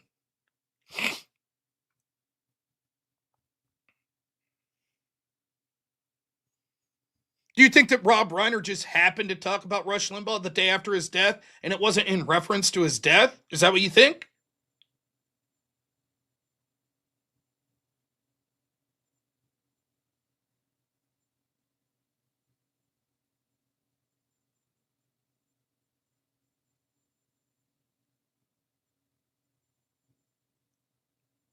That's the issue.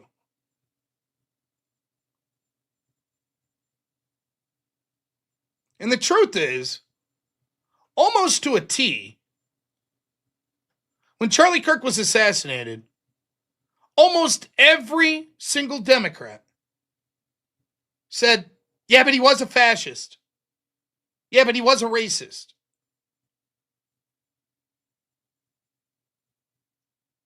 Many of the people I see on the left right now criticizing Donald Trump said exactly that, unashamedly. Yes, Charlie Kirk was a fascist. He was. That's literally the rhetoric that the killer was writing on the bullets.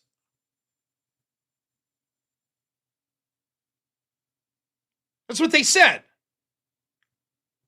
Now, I didn't like it, and I don't like what Trump's saying. But that's the spirit of what we're talking about.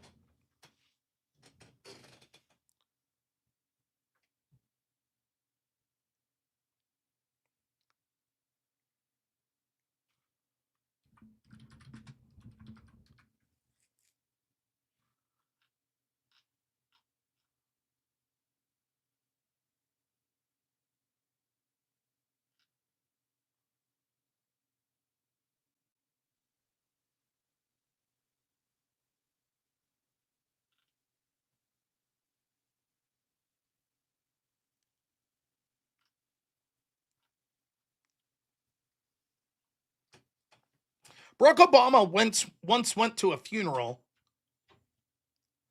of 5 police officers that was killed by a radical person at a Black Lives Matter rally.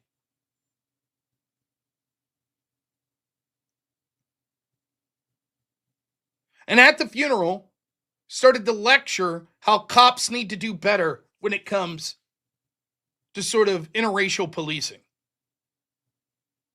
Do you know what I would have done if that was my father or my brother or my son that was killed by a radical black activist? And then the black president of the United States showed up and started to say, well, but seriously, police need to do a better job. You know what I would have fucking did? They'd had to take me out in handcuffs. I would have been fucking flipping out.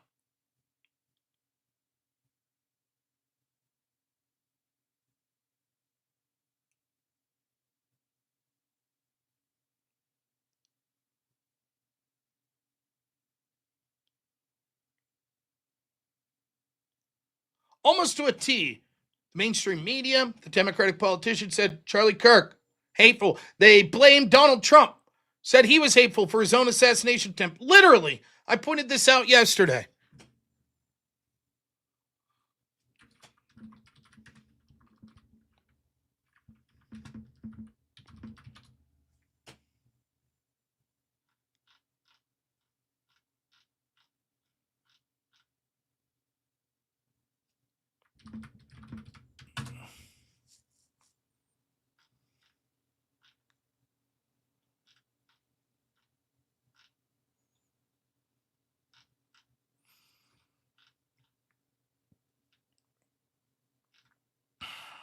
1 second.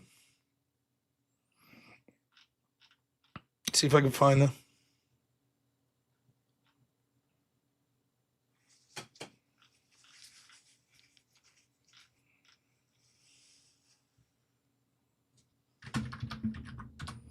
Trying to find the exact clip.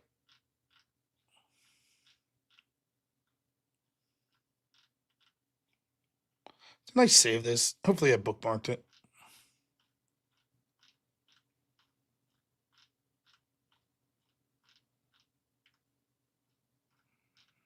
It does not look like I did.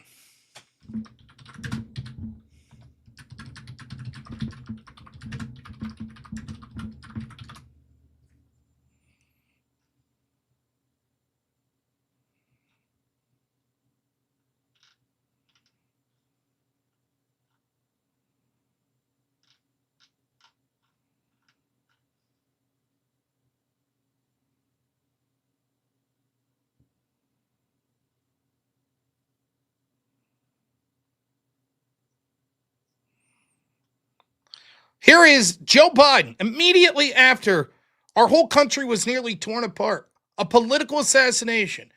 Far worse than just a terrible tragedy, a terrible murder of a son murdering their father, and a sort of interpersonal dispute. Here we had an assassination attempt of his opponent, Donald Trump, or his party's opponent, Donald Trump. This is Biden's first commentary after Trump's ear was grazed by a bullet. Reaction. The first reaction was, my God, look, there's so much violence now, the way we talk about it. I mean, the whole notion that there is this,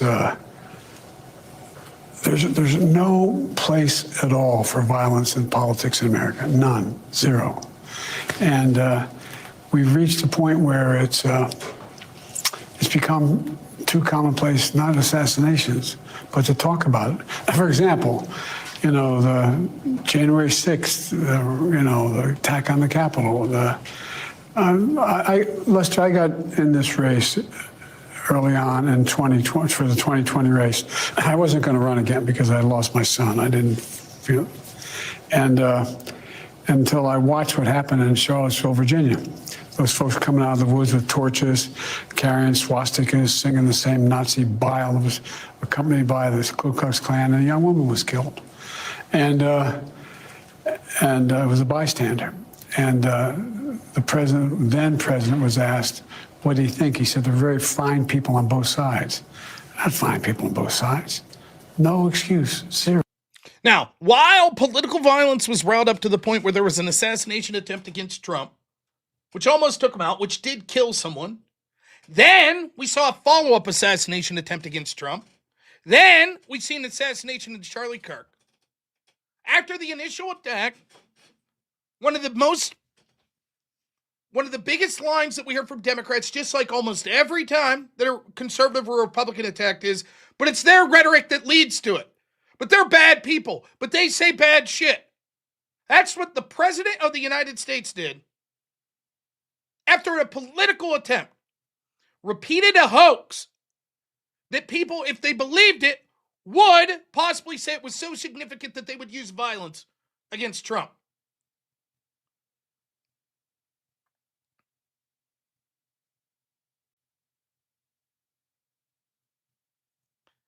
So excuse me if I don't accept the people that defended that or had nothing to say about that. Or Joe Biden mocking Trump for having to be moved to a bunker as lefties attack the White House. Or them saying, well, actually, Charlie Kirk was a racist, fascist, etc.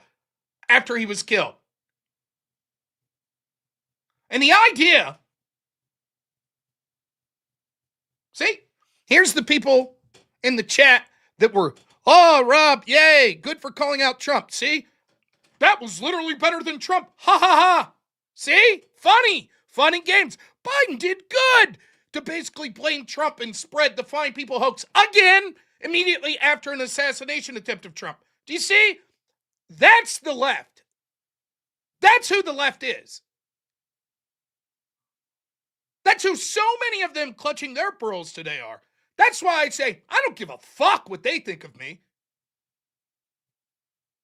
Almost to a T. They're like, yes, but Charlie Kirk was a racist. Yes, Charlie Kirk was a fascist.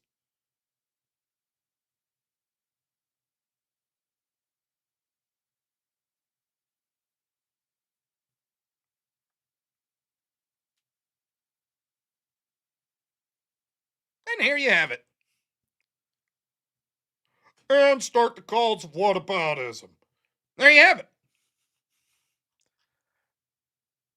The reason that I don't give a shit about these people is when they say whataboutism, what they're really saying is you should be held to standards that we ourselves are unwilling to hold ourselves to.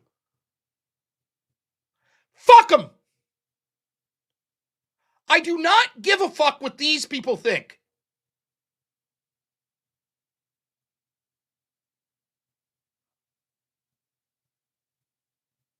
I don't give a shit. I hold myself to my standards. I'll call balls and strikes. I'll say unequivocally what Trump said today was wrong. I spent an hour and a half largely arguing with people in my own audience about why I thought that it was wrong.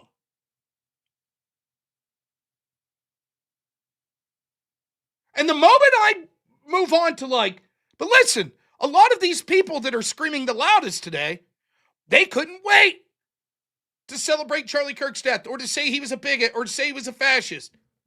They didn't say shit when their president, Joe Biden, immediately, once more after an assassination attempt of Trump, which is worse when it comes to the political landscape, to spread the hoax that made people most mad at Trump, that he was a Nazi sympathizer. And immediately what you get from the left is, oh, that's not that bad, and it's whataboutism to bring it up.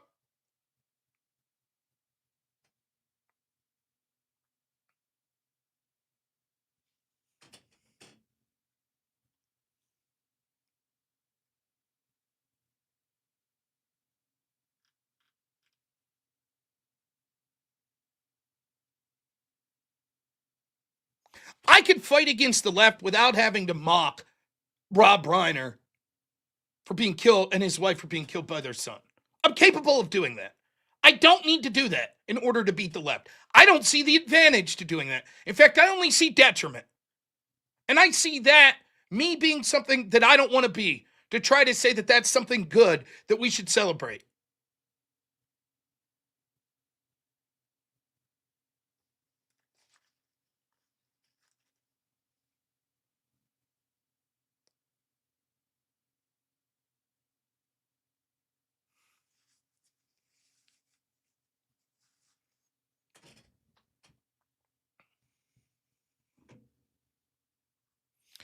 What is up with your all caps spurging out here? Argue with your audience because we're wrong and you're right. Yes, that's usually how arguments go. That people actually say when they think they're wrong and the people they're discussing with are right. Or when they think they're right and the people they're discussing things are wrong. How do you argue? You argue by saying, I concede to everything the person I disagree. Is that how you argue? Do you think that it would be less cult-like if I came in and just said whatever I thought my audience wanted to hear? What is your great groundwork that you're doing, that you're making inroads politically? You seem to be so smart. You have it all figured out, Mr. Types in all caps. Cole, yes, that's what you are. You're a fucking loser. You're someone who's incapable of critical thought. You're someone that waits for someone to tell you what to think and then says, I must always agree with them. That's what you are. You're incapable of criticizing things that someone like Donald Trump would say because you're just a sheep. You're a follower. You'll never be anything that anyone thinks on with admiration. You merely exist to do what your betters tell you to. You don't have your own thoughts. You can't even take the fucking caps button off when you type, you fucking loser. I don't like that this guy argues with people in his chat. That sounds like cult-like behavior.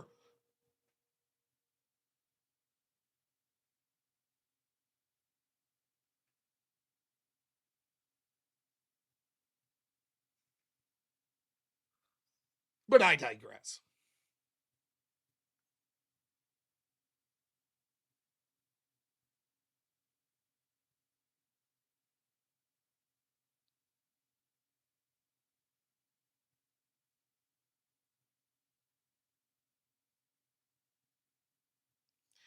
No, I disagree, Rasa. I don't think that this is 4D chess from Trump. Trump secretly, isn't so callous about Rob Reiner, but he's out there saying it because it'll force the media to point out how callous it is, which is to Trump's advantage. No, that's not what's happening. The 4D chess things, it's an old trope. That's old hat too. Everything Trump does is 4D chess, trust me. Even when he perceptually loses, he's winning because it's baiting the trap. 30 years down the road, we'll get it. We'll get him. As they're putting the noose around Trump's neck and all of his family, finally, we got them right where we want them. I mean, we're on to 8D chess, 30D chess. I mean, come on. This isn't 4D chess. Trump didn't like Rob Reiner. Here's the other thing. Rob Reiner personally attacked Trump. Trump didn't like that. Fuck you. Now, do you have things in your life where that has occurred? Yeah. So do I. I'm not perfect. Have there been times in my life where someone that I thought personally agreed with me and then something, they lost a job or, something happened and I was like, good, fuck them.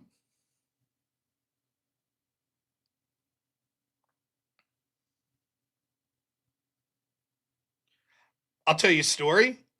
My brother Go Rams is here. I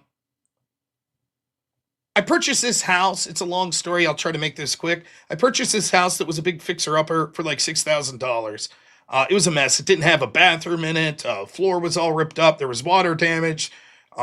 Just a bunch of bad stuff that I was not capable of fixing on my own. Nonetheless, $6,000. I saved up the money and purchased the house.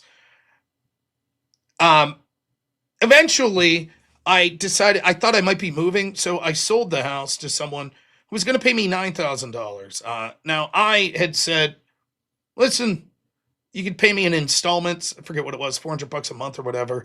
Suffice it to say, the person paid me the first month and then never paid me again. They paid me $400. They owed me $9,600 in total. So it's $9,200. Every month, the rent would come due. And I would get a call and I'd say, don't worry about it. We'll settle up at some point in the future. Not worried, not worried, not worried. Ran for Congress. All of a sudden, I was told that I owed back taxes. How? I don't own any property. Well, I do.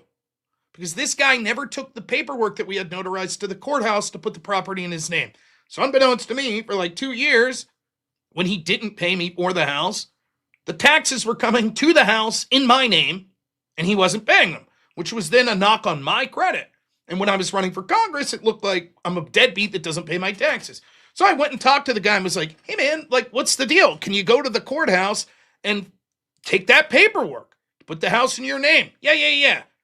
At one point, I was starting to get pissed off. So I showed up and my wife was with me and I was recording on my phone and knocked on the door because I wanted to talk to him and have it on tape so we could see what was going on. And he wasn't there. So I called the person and I said, hey, what's going on here?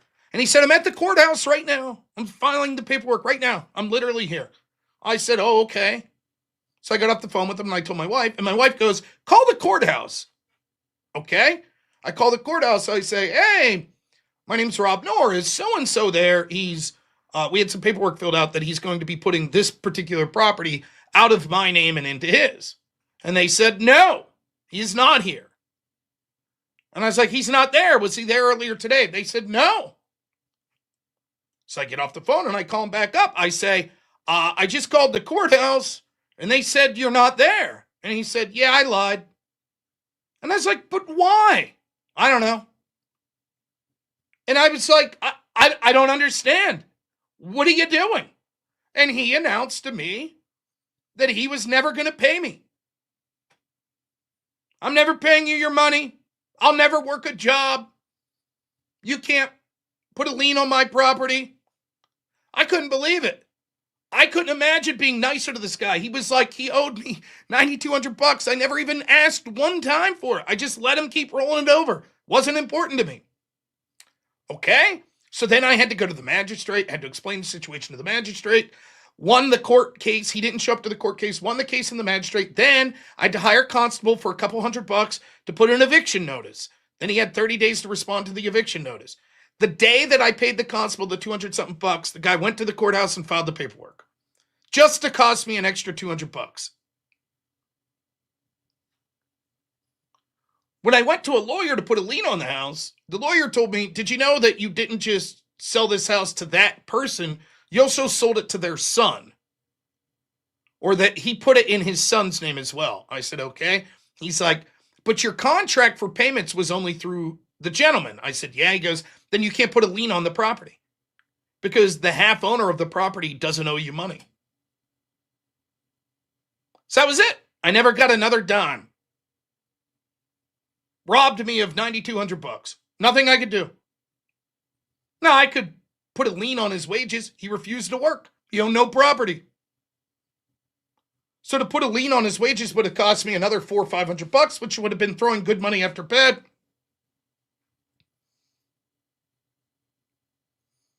I heard a year or so ago that they didn't pay their taxes and the state was taking back the house, or the county was taking back the house. And I would be lying if I didn't tell you that I thought that was the damn funniest thing I ever heard. I wanted those motherfuckers to live on the street for the rest of their life. That's what I wanted. Sue, for what? I already won the court case. They owed me the money. How do you get blood from a stone? We have no money. I won the court case. I couldn't collect. Now,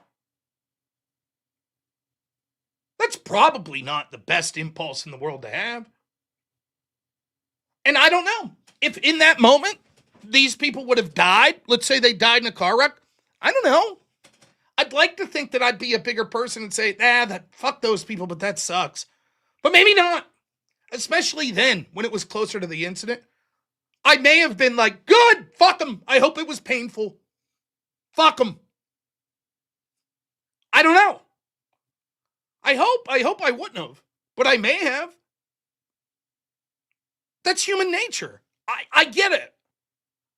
And maybe you would have been in that boat as well.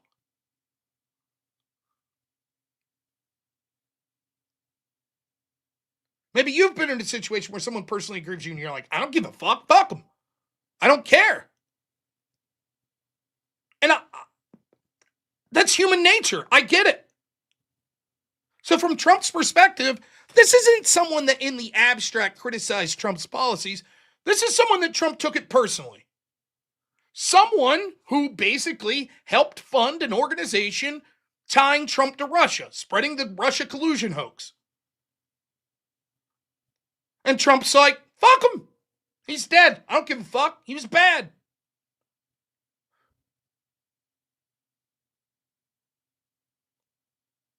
Now, I think that me, jack-off Joe Schmo, who bought a $6,000 house, is different than President of the United States. I think that's different.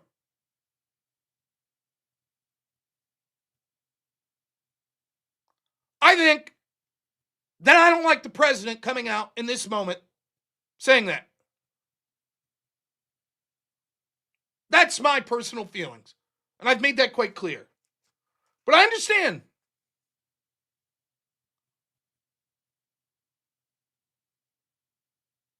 I understand the impetus to be like, fuck you. You personally attacked me. I get it. He didn't just die. He was murdered by his son. It's terrible.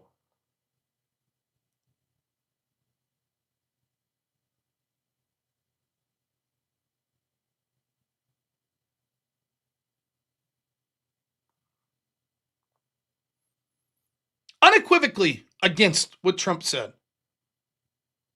But I'm not going to listen to the lefties that said, well, actually, Charlie Kirk was a racist. Actually, Charlie Kirk was a fascist. I ain't going to listen to them say shit. And there's a lot of them. There's a lot of them that I personally debated. There's a lot of them that you can see all over X.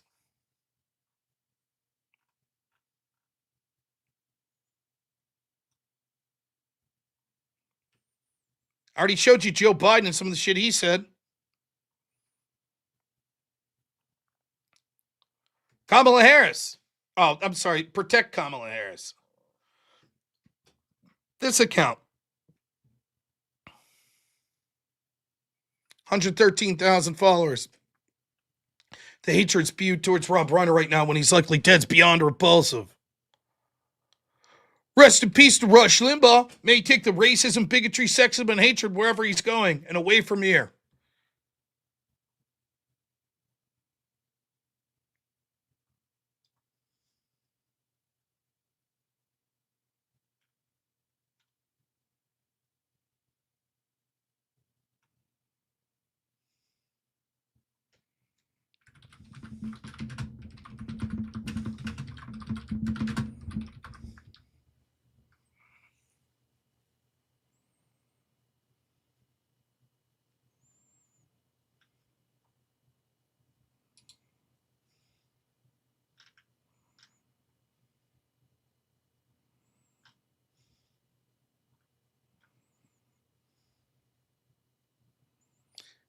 Democrats voted against a moment of silence for Charlie Kirk.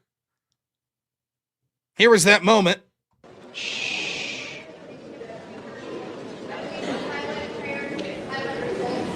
he's asking for a moment of prayer.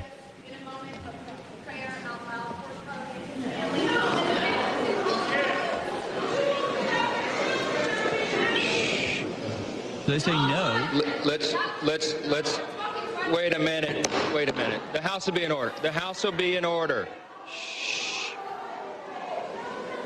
The House will be in order. So Lauren Boebert just asked for a moment of silence out of respect for the political assassination that just happened. And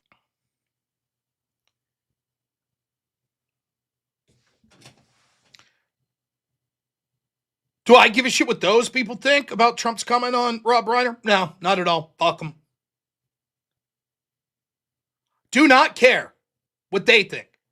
My criticism of Donald Trump is because I think that I dislike what he did, not because I give a shit what the left thinks. They're garbage. Not all of them. There are people on the left that would have been outraged by that as well. But that's the point. Now, at the end of the day, is this the biggest thing in the world? No. It may be that this means nothing come the midterms.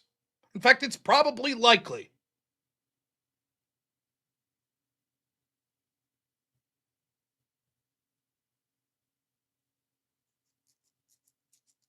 But all I could do is tell you my honest opinions on this stuff. I didn't like it, and I think that it's poor strategically. That's my honest opinion. Are others going to disagree? Sure, and that's fine.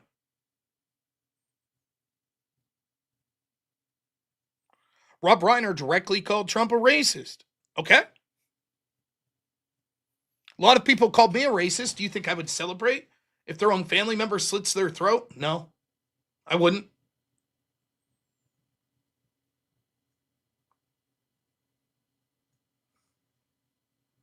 Technically, there's no way this could have any effect on the midterms whatsoever. It's not true. Technically, there is.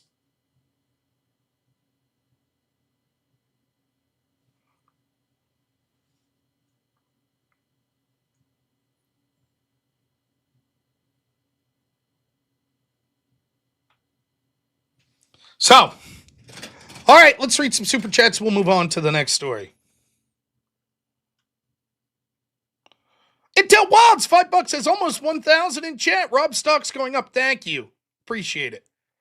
The Jabroni Big Time, $5 says, I don't like Trump's pick for DHS. Border Patrol Barbie was a terrible choice. Hair extensions, lip filler, and bolt-ons doesn't make you competent. Remember those fucking shitty videos they were putting with her standing like a tough guy, like arresting or some illegal in handcuffs? It's a fucking joke. Airborne Animal, $10, thanks, says, wow, this is such an overreaction and highlights how easily divisible the right is. We should be tightening ranks and taking the battle to the left. Instead, too many in the right are clutching pearls. It's not clutching pearls when saying what you think. I mean, again, the argument here seems to be something that's clearly, predictably a bad thing for Trump to be doing, and trying to get a course correction on it is somehow something we shouldn't do because that's tantamount to arguing against our own side. And so instead we should circle the wagons. Great. And if we circle the wagons and everyone comes out and defends what Trump says, then you're going to lose every moderate. Yes, we're glad. We also think it's funny. Ha ha! Yes! Awesome! Rob Reiner's dead, killed by his own son. Great! There, now we did it. Jabroni big time. Thank you so much for the 5 gifted subs. Collector Ibel, $10 says, we're on that Big D chess bro, yes. And Wade Boggs, $50 says, stupid bot, you win this round of Are We Not Men? Thank you. Appreciate it, Wade. And Are We Not Men?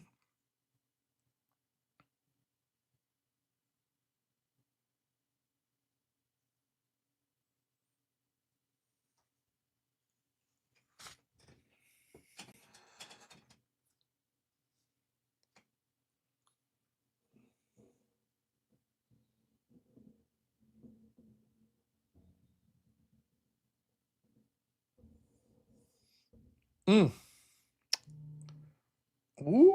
who's messaging me? Oh, I'm getting the messages.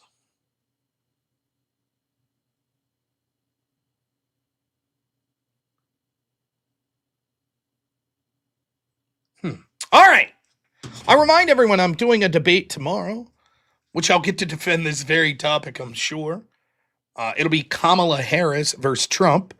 Who would we a bit better off under? I will be saying Trump. It's going to be at 9:30. I'm sorry, 9 p.m. Eastern time. So I'll probably start streaming here at 8:45.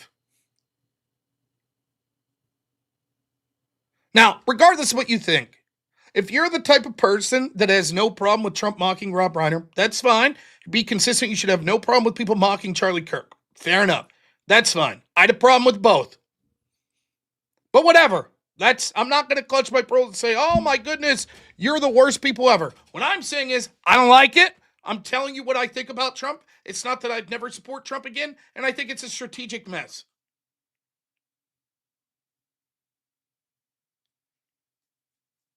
But that's it. That's what I have to say on the issue. They are completely different. In many ways, what Trump said's worse than what any individual prominent Democrat said. Jason Castle, $10 says, everyone listen, Rob's saying Republicans are not doing very well for the midterms, so having Trump post this dumb text is not helping at all. It was stupid and almost feels deliberate. I'm trying to get the point across. And I think that people think that I'm personally attacking them or that I look weak. I just don't know how else. I've done this over and over again.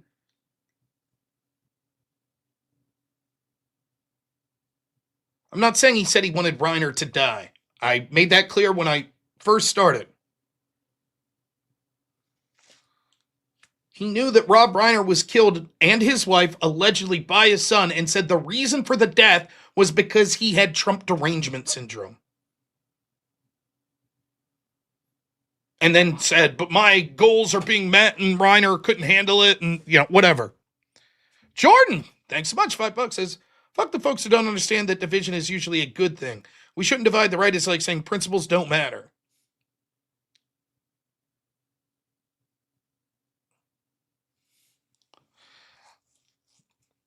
Now, before we get on to the next topics, a brief interlude on something that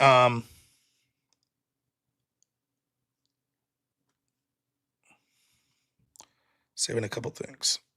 Closing windows.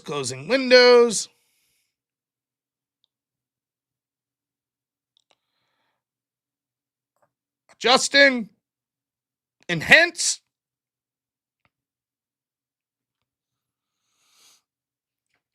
for all of you all coming up for the Crucible, how did Andrew do in his debate with Zoltan?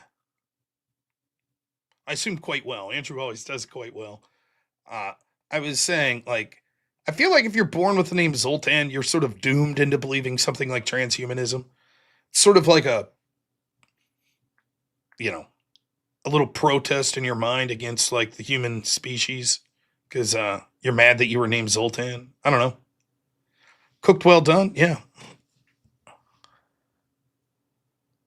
Transhuman guy had subjective morals and everything was his preference. My preference. Yeah. He wanted Andrew to birth his baby. Bandit, $3.57. Thank you. Says, what's up, Neurons? So, I want to talk a minute. I promised people last night I would have more to say about this. So, I think it's now's an appropriate time to talk about this. Now, I'm going to give you this from my version of what's going on, which is limited knowledge. So take that for a grain of salt. What I'm talking about is the January 10th event that is coming up with WordWar debate. So I don't think that there's anything wrong with me explaining exactly what my role is in this and what's going on with that. I work for Andrew. I try to do everything possible that is asked from me from Andrew and the rest of the team. A lot of that has to do with debate prep, research, helping set up with different projects, etc. That's sort of the point, right? Part of that is working with projects. One of those projects was WordWar. Andrew was instrumental in coming up with this idea. Him and Sam Tripoli came up with the idea of basically creating a debate format that combines sort of the entertainment values that you would see with something like the UFC with high caliber debates with huge names. That was sort of their idea that they came up with. I was not involved at the creation of this idea. That's all Andrew and Sam. Nor do I know who was most responsible for coming up with it. I know I'd put my money on Andrew having the input on the specific things that came with the debate portion of this. Nonetheless, part of working with Andrew was, hey, can you help out with WordWar? Sure, absolutely. So, obviously, it was a project that we couldn't announce until the fine folks at WordWar were going to announce it.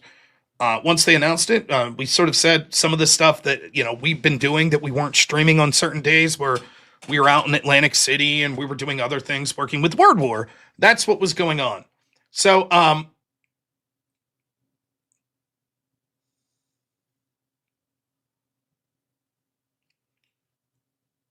that's where we were going into this project. And I did not talk to Andrew since this recent development, but Andrew is so busy that he's just not going to be able to make it. And it makes sense if you know that Andrew, for every one project that you hear about Andrew doing, there's 6 or 7 things going on behind the scenes. He's just building a studio, just moved out to Texas. He's starting a sketch show. He's got a lot going on in addition to just his normal debate schedule, events that he's helping out with people, etc. So Andrew, my understanding is from talking to the WordWar people, and I haven't talked to Andrew, but hearing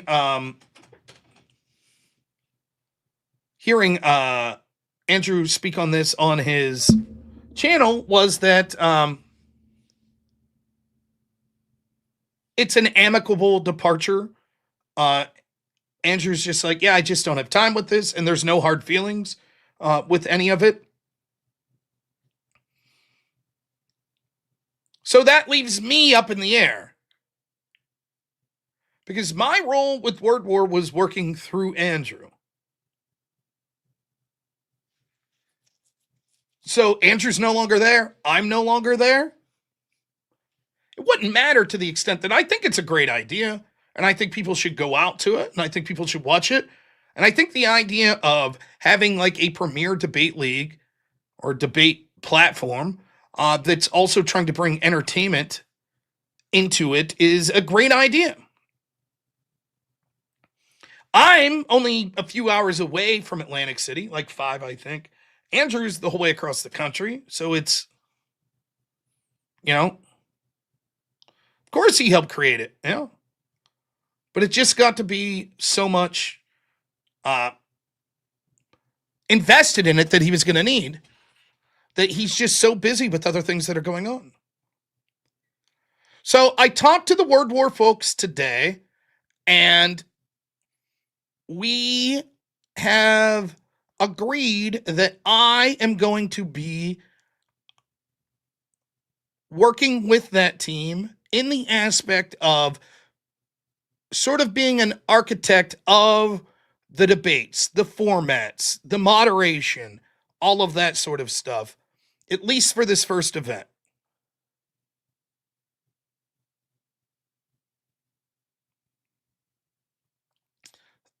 That's what's going to be occurring. So I will be out there January 9th and January 10th, and I will be working with them in that sort of capacity. So I will be out there. If all of you are going, anyone goes out there, I will see you out there. I will be involved with a sort of helping set up the debates behind the scenes, making sure that important things like all of the debaters have no disagreement with what the specific topic is, with what the formats are, with what's expected of them and what's expected of the moderation, to sort of make sure that all of that stuff's smoothed out.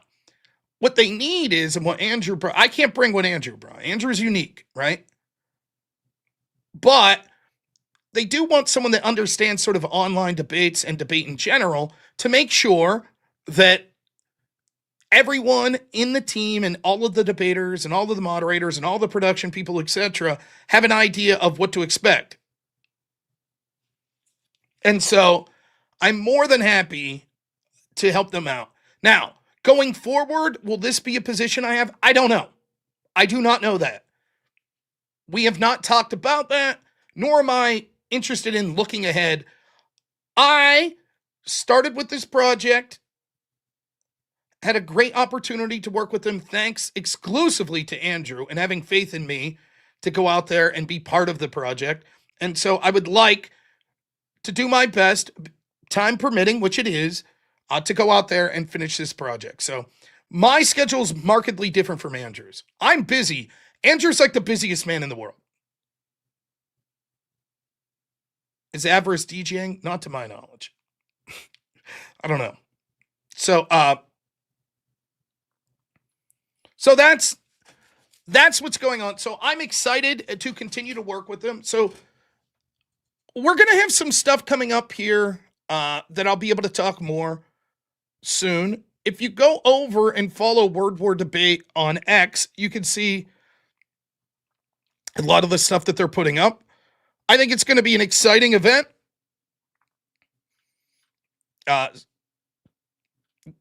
McInnes signed on. Him, Sam Tripoli, and Erudite are going to be sort of the commentary panel. The great Ben Swan's going to be the moderator. And I think the matchups that they're going to have, Pearl's the first debater that they announced. So I think it's all but written in stone at this point to be announced who she'll be debating. It's going to be a fantastic debate. There are other debates. There's going to be 2 other debates other than that that's going to be going on. There's going to be a party-like atmosphere. There's several bars that are right there at the event. There's going to be food trucks and food places that come on. I'll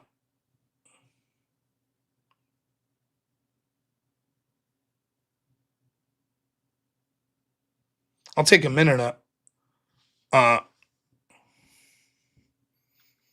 This guy says, sorry, Rob, but war's back on. I didn't want to, but now I'm going to break you, bud.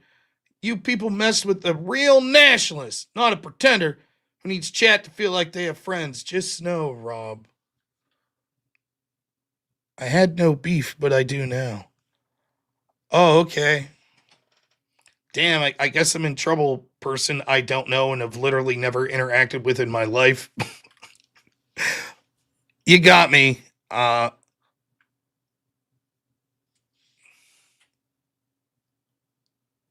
Honestly, I think they made the debate too soon. So far, there's not a lineup card. I wouldn't want to buy a ticket until I know there's a debate worth watching.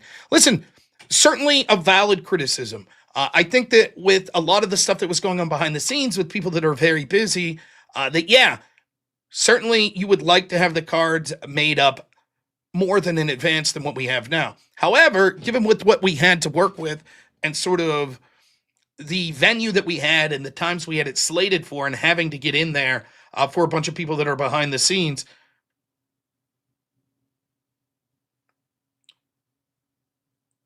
we're going to make the best of what we are given. And as far as my role in it, I take it very seriously that anytime I'm involved in a project, I'm going to do my best to make sure that it's a success. So that's exactly what I'm going to do. I think that everyone is quite reasonable if they want to wait and see what the official card is before they go out. A lot of people were going out because it was going to be a Crucible event. I still think that it'll be a lot of Crucible people out there having fun. However, it's not going to be the same without Andrew. That's absolutely true, and I wouldn't pretend otherwise. But I still think it's going to be a lot of fun, and I can't wait to go and be part of the participation there. So who knows? After the first event, maybe I'll decide to keep working with them.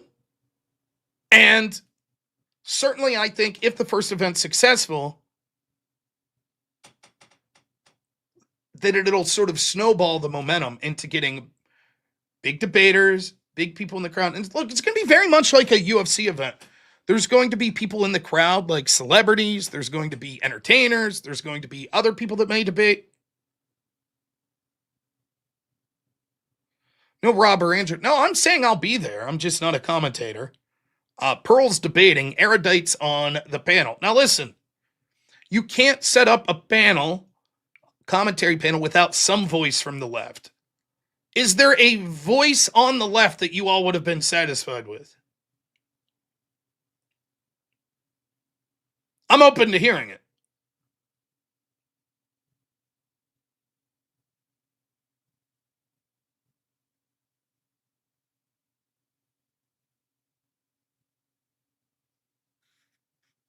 I don't know, right? It has to be an event where people from the left and the right are going to feel welcomed. And part of my job as being sort of the liaison for setting up the debates and working with the debaters is I'm going to treat everyone, left, right, or anywhere else, with respect and make sure that they have a good time with it. If it's something that I would feel uncomfortable with after the first event, I'd say thank you so much for the opportunity. Not right for me, but I hope you guys crush it. So, but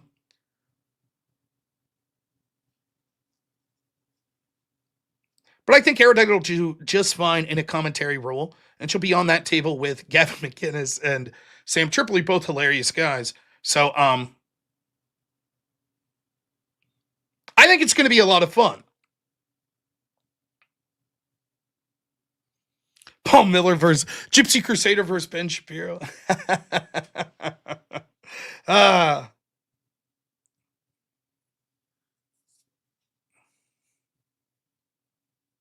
she's not in the debate. She is a commentator. Food Shops versus Andrew. So I think it's going to be amazing. We're going to have more names that are being announced. There's going to be a project, I think a Spaces, that we're a bunch of the people from WordWar, including Sam Tripoli, Gavin McInnes, are going to be hosting Friday that I will be a part of, and we'll be able to sort of talk about what's going on with the event. So I will keep you updated. I think without a shadow of a doubt, Andrew's participation would have made the event better, but I think it's going to be a great debate. And as far as Andrew being so busy, trust me, dude, he's going to do just fine with everything that he does. So, yes, it's in Atlantic City, January 10th. Tickets range from $50 to $200 for the VIP tickets, I believe. So you can go to wordwardebate.com, or you could just go over to WordWar Debate at X, and you can get links to all that stuff. So the venue's amazing. What happened to the lady that was like declaring like war on me? What happened to her? I don't even know who these people are. Well, anyways. All right. Did I miss any super chats? Yes. Jordan Lofgren, $5 says, fuck the folks who don't understand that division is usually a good thing. We shouldn't divide. The right is like saying principles don't matter. Bandit, $3.57 says, what's up, Neurons? And then Shaky Boy, $5 says, fine, EOD. Bandit $2 says, poor guy has a weird name. Neither Zohan nor Zoltar. Yeah, I know. Jordan Lofgren, $2 says, erudite. Ugh, what's the refund policy? I feel you. Heaven knows that me and erudite have had our run-ins. Sort of one-sided, but I will be very professional when I'm working with erudite, and I think she'll do just a fine job. So, reverse massage, $2 says Piers Morgan if his wife That's funny. And then the King Adam gives 5 memberships. Thank you so much.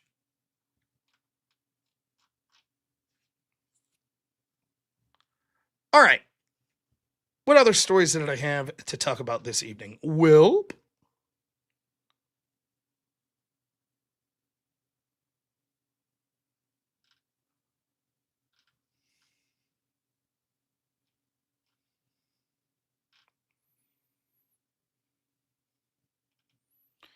new Jake Tapper cope.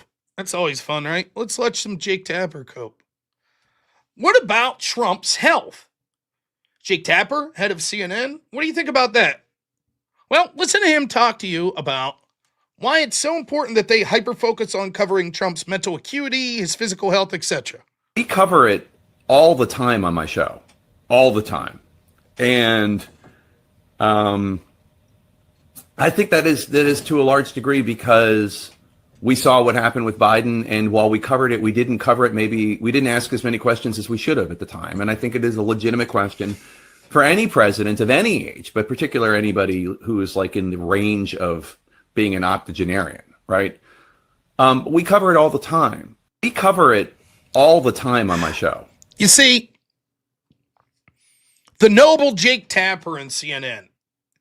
Here's what's going on, right? See, the reason they hyper-focus on Trump's health was because they missed their opportunity with Biden. You see?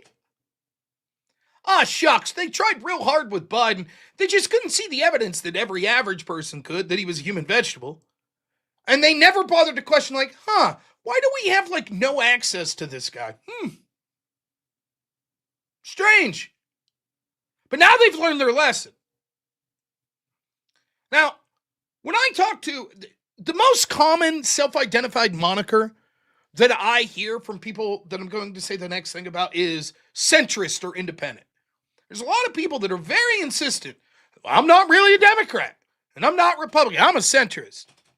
And one of the things I'll hear from them when it comes to sort of things critical of Donald Trump, so whether it be investigations into Donald Trump or his team or the way that we cover Donald Trump with a hyper critical focus. This is something that they'll say all the time. Well, you're right. You're right. There was a double standard and, they allowed previous people to get away with it, previous presidents. But we might as well start now. Let's start now. We got to start somewhere. So let's start now. Now, what you'll notice is a lot of them would make that argument in Trump's first term. Let's start now. And then, wouldn't you know it, these centrists and independents, all of a sudden when Biden was in office, they weren't that interested in starting now. They didn't care. They didn't mention it. And then as soon as Trump was back in office, they said, you know what? I've been busy the past 4 years, but now I'm back, and let's start now. Let's start holding Trump accountable. Let's start having the media be adversarial again. Let's start having investigation into this administration. Now it's the time to start. Really? That's what you said during Trump's first term, right? Why not? We should have. But then you were suspiciously silent for 4 years under Biden. Well, I had a lot on my plate. I didn't have time to make that argument. Now I'm back, though. It's time to start now. And that's what Jake Tapper's tapping into. Well, the reason we're so hypercritical and aggressive against Trump is because, we should have done that under Biden. Now, does anyone for a second believe that if a Democrat wins in 2028, that they'll keep up that intensity? Does anyone believe that?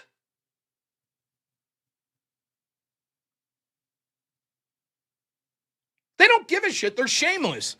They literally, Jake Tapper himself, one of the people most instrumental, the face of a major cable news network, a person who hypothetically would have access to politicians, presidents, etc., his network in a way that us normies can't do, covered it up, and then had the balls to write a book like he exposed the cover-up. Not like those of us that didn't have that access that saw it in real time every day. No, they're the real heroes. They solved the cover-up. But trust them now. Now they're going to be hyper-vigilant.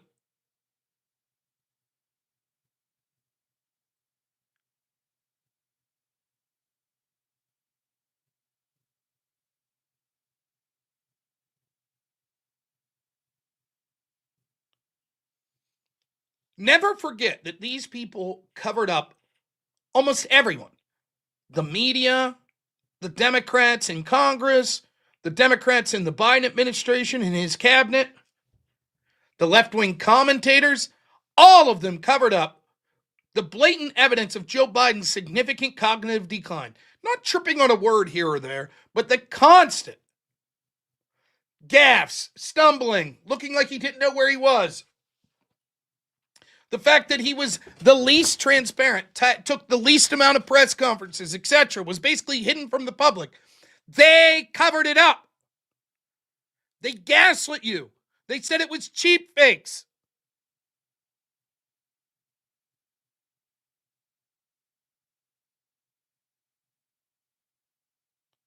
Why would you ever believe them on something that's less obvious?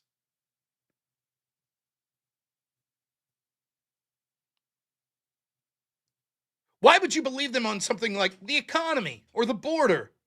If they're willing to lie to you about something so blatant, Joe Biden's cognitive and physical health, why would you believe them?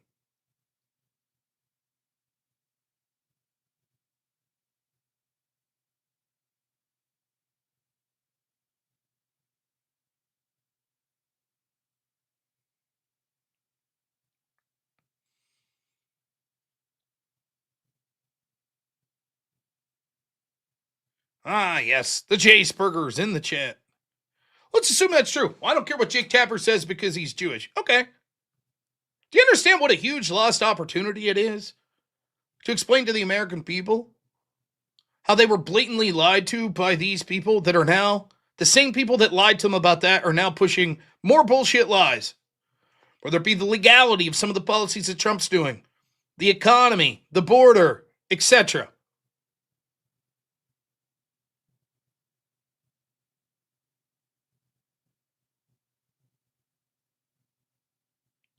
Trump lies about the economy every day. In what way? Tell me the lie, Neo Jagas.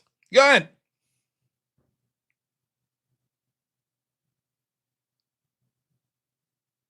Go ahead, tell me the lie. People that covered up for the mass inflation and terrible economy we had under Joe Biden now have concerns about Trump lying about the economy. It's one thing to say the economy is X and it turns out like, well, those numbers aren't quite right. It's another thing to have inflation that we haven't seen since the 70s and pretend the economy is doing well. And it's another thing completely to see evidence that every single person could see of Joe Biden's cognitive failures that's covered up almost to the T to every single Democrat and media professional.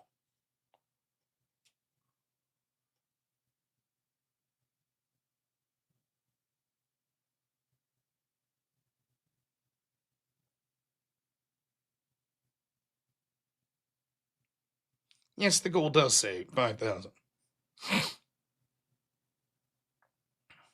Trump's incorrect about the lack of affordability being a Democratic hoax.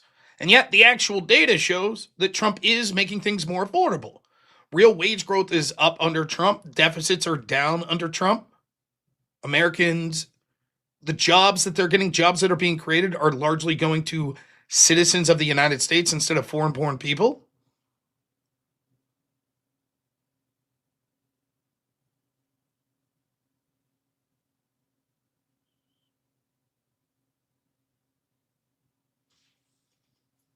Beef's 100% more expensive. This is true. Now, the way beef prices usually work is it sort of has a lag time of about 2 years.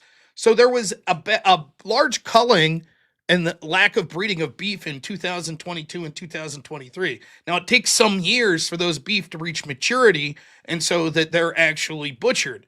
So yes, what we're seeing now is lack of production from 2022, 2023 with the beef prices. However, we can see when it comes to real wage growth, it's actually robust in Americans when you factor in how much they're earning increased, plus subtracting inflation increase by that they're actually doing positive. Under the Biden administration, they actually lost money in that 4-year period. That's what happened.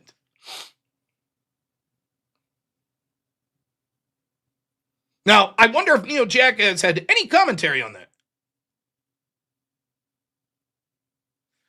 They're not hiding the inflation number, GDP, etc. The most recent data we have, it's, I think, October.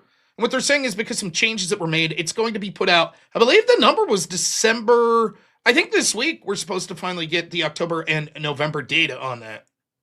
Nonetheless, how's this different than the Biden administration that would rush the numbers out and then have to significantly change the numbers later almost every time? It turned out that those changes months after the fact showed that the economy was doing much poorer than we are led to believe under the Biden administration. Housing's a nightmare, largely created by Democratic policies, things getting better. Granted, I'd like to see them get better fast. A lot of the housing, for example, 60% of rent demand increases were because foreign-born people looking for housing. Yes, turns out when you leave millions of people in to compete with the limited housing that we have, it's going to drive prices up. Trump's doing a much better job.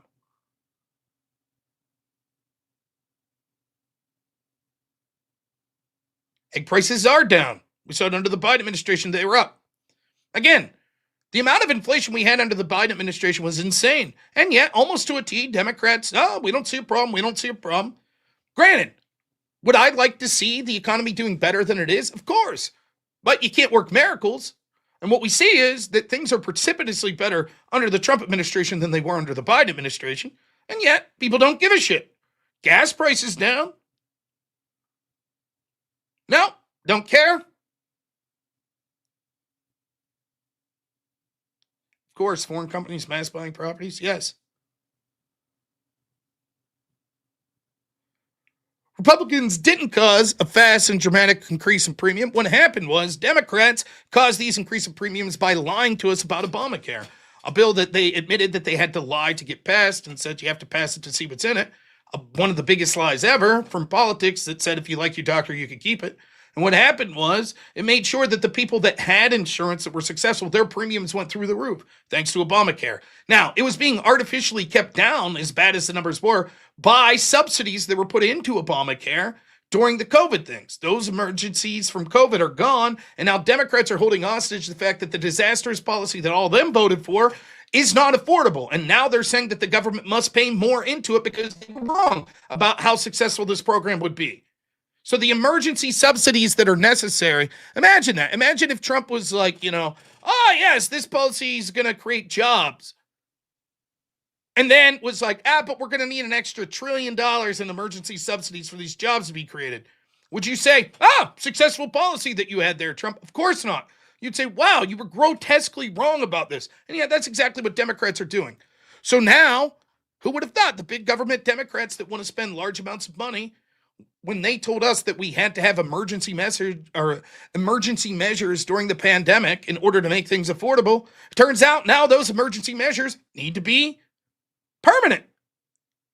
I'm sorry, we still struggling from COVID? No, it's just the Democrats' policy that they put forth was so disastrous.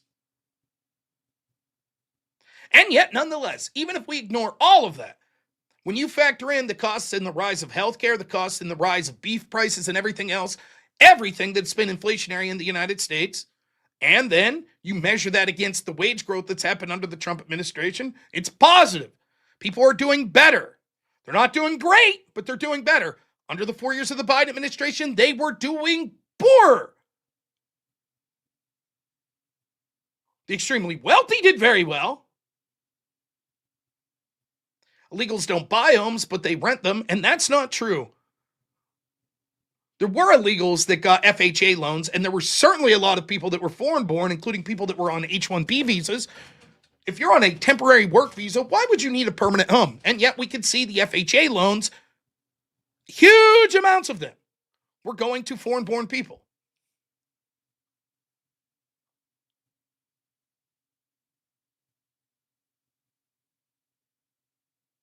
That's right.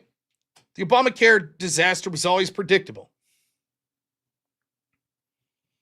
Let me explain how I tried to explain it to my friends at the time when Obamacare came out. You see, in a nutshell, I'll to a stupid way simplify it, but this is true. This is what happened. You had several groups of people. You had people that were using healthcare and paying for it. Then you had people that were using healthcare and not paying for it. And then the third group of people you had were people not using healthcare and not really paying for it. Those were, in effect, what you had. I guess you had a fourth group, people not using healthcare and paying for it. Now, the problem was that group of people that were using healthcare and paying for it, they had to suck up the burden of the people using healthcare and not paying for it. And they didn't like that. So they said, let's split the risk. Who are we splitting it to? The people that are not using healthcare. They should have to pay more.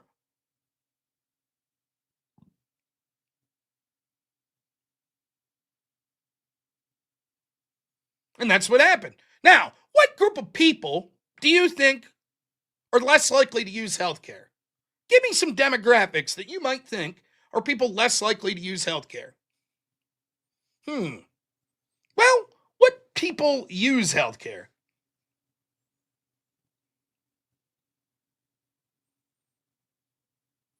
That's right, the young. So my friends that were in college with me, that were excited, finally I'm going to get free healthcare.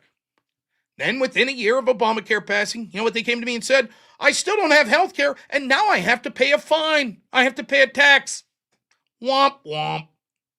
Whoops-a-daisy. Whoops. I guess that didn't work out, young people.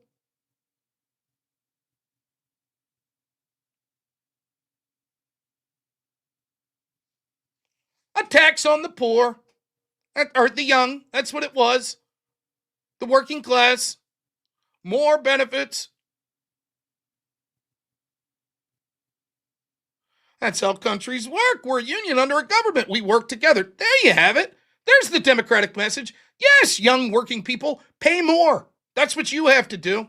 Oh, you can't afford it now? Your premiums went through the roof? Tough shit. Your mistake. Why don't you just quit and go on welfare and get Medicare and Medicaid? Yes, brilliant plan. Incentivize people to not want to work, to just live off the government dole.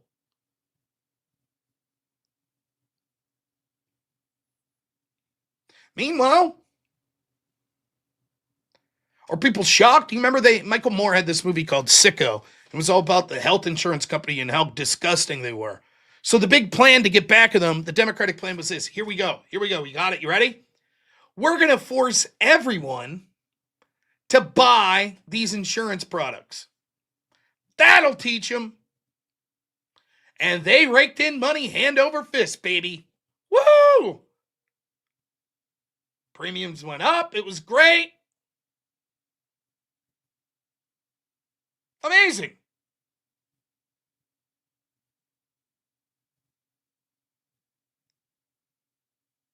Now, here you have Neo Jackass. Do you have a better plan? I do have a better plan. I absolutely do. Let the free market better. In fact, try to eschew insurance as much as possible. Let people pay out of pocket. Have competition.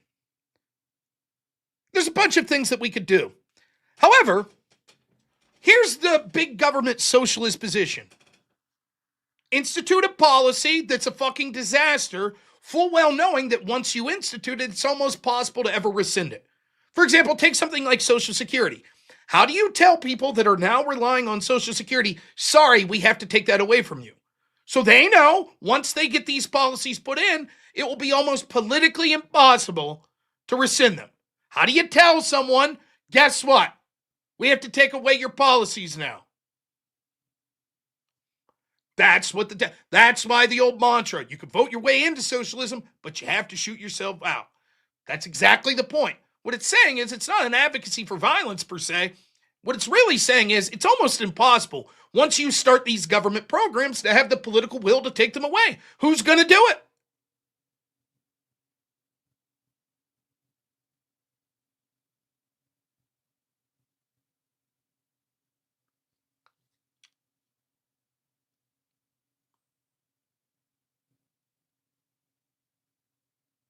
Yeah, catastrophic plans, pay out of pockets for other services, great idea, particularly for young, healthy people.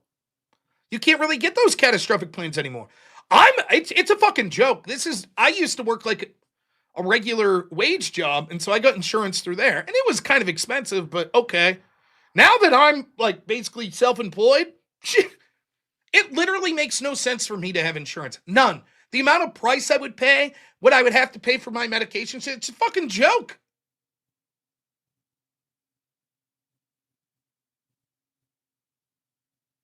It's a joke. So I have insurance for my son. That's it. If I have to go to the doctor, I'll pay out of pocket.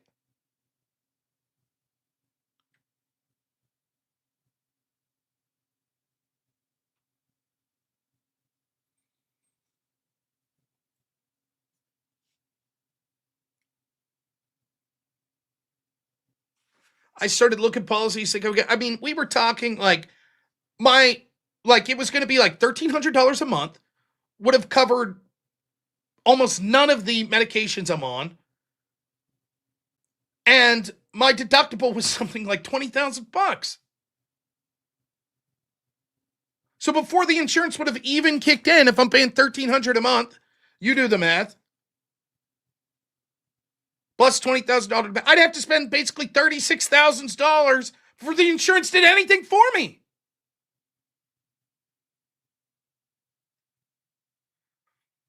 Yes, there we have it. Jackass, it'd be nice if the Trump administration came up with a plan. Valid criticism, but you love the people that say, our disastrous plan created something that was fucking horrible. And what's your plan to fix our fuck up? What's your plan to fix the fuck up that we created? Yeah, you should just leave us back in power to fuck it up even more. By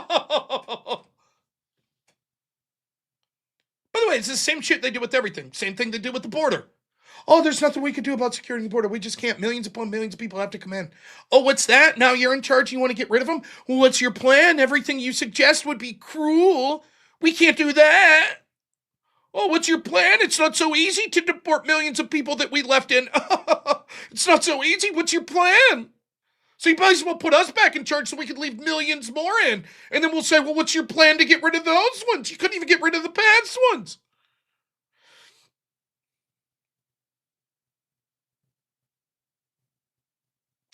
Nope, I don't believe it's because the medications I'm on are getting quotes for $20,000. It's because I'm considered very high risk, and Obamacare might be the only reason that I'm insurable at all. Nope, I'm not considered very high risk, other than being overweight and remarkably healthy. And I've checked by switching the medications I'm on, etc., to see what the price quotes would be for that. And it has more to do with my prospective income range.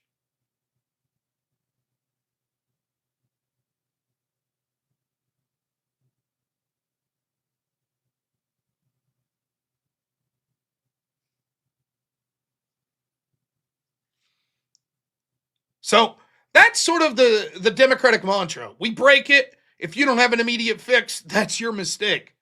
Having said that, I wish Republicans would do more with these sort of things. I do. It's fair criticism. I just don't care to hear it from Democrats that caused the fucking debacle in the first place. I don't care.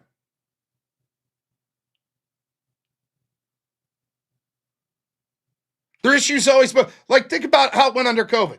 Well, we never, the big government authoritarians, some of which were Republicans at that point. Let's lock down. Oh, now people were struggling financially because of the lockdown. Let's send stimmy checks. Oh, the stimmy checks didn't work and they're causing inflation. And it turns out there was a bunch of fraud. Well, let's do more stimmies. Let's do more government control. The answer is always more intervention, more control from them. Oh, we fucked something up? Well, more control for us. We'll fix it this time. What's that? No? Well, give us more control then.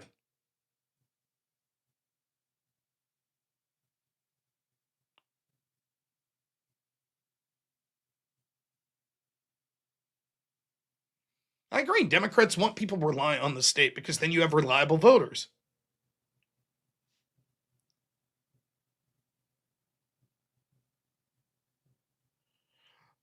Then we see, like, Mike Johnson just came out. We talked about this literally the other day.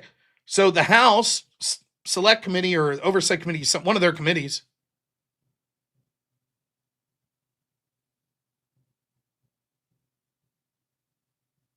oh no, it's not $20K for a single premium for a single person.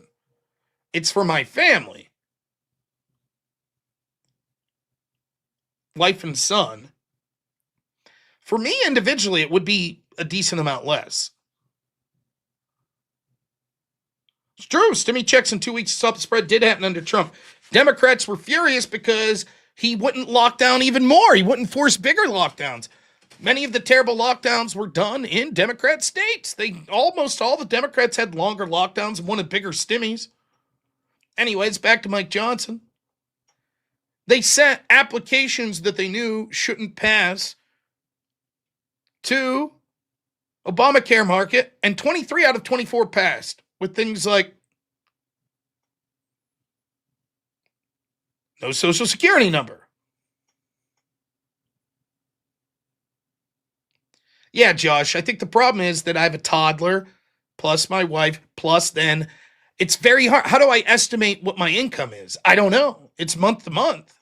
I basically make what you see on here. That's it. So if I have a good month, then it's like, oh, okay. But what if it slows down next month? Well, the quotes are for the year, so I have to prospect out, and that's what's happened. So the amount of abuse that's probably going through Obamacare is probably phenomenal.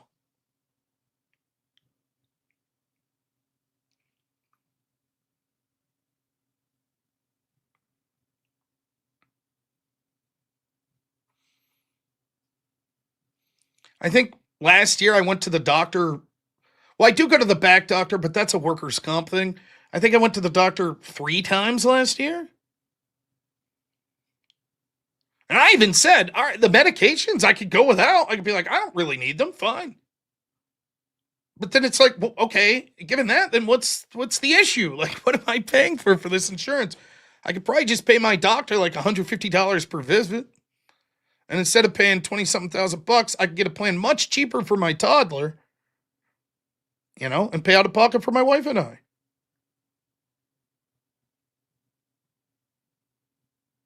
Yeah, sure, Neo Jackass, that's fine.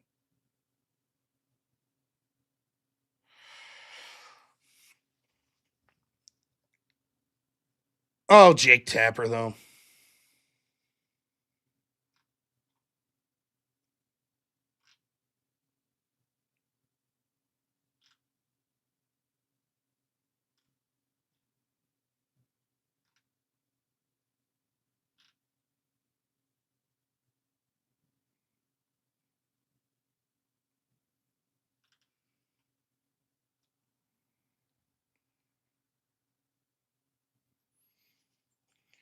By the way, now there's a report that the House Oversight Committee sees is that the DC police were falsifying crime data. Go figure.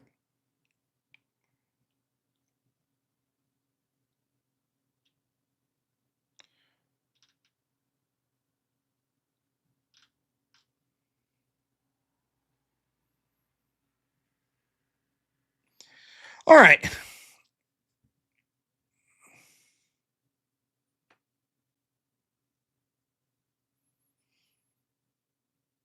Elbows, thanks for the $1. And AJC, $10 says Magellan's a lot cooler than Justin Bieber. He circumnavigated the whole world one ship. Oh, one of my all-time favorite posts from the great Alex Jones. Now listen, folks. I don't think it'd be unreasonable to push to get to $4,000 for tonight. Now, I don't mean $4,000 for tonight. I mean to get to the point where at $4,000, that would be 80% of our goal. Now, if you're wondering why the goal is set so high, that was my goal for my 24-hour chat, and we did not make it there. I failed you all. I failed you. And that's my bad. A failure.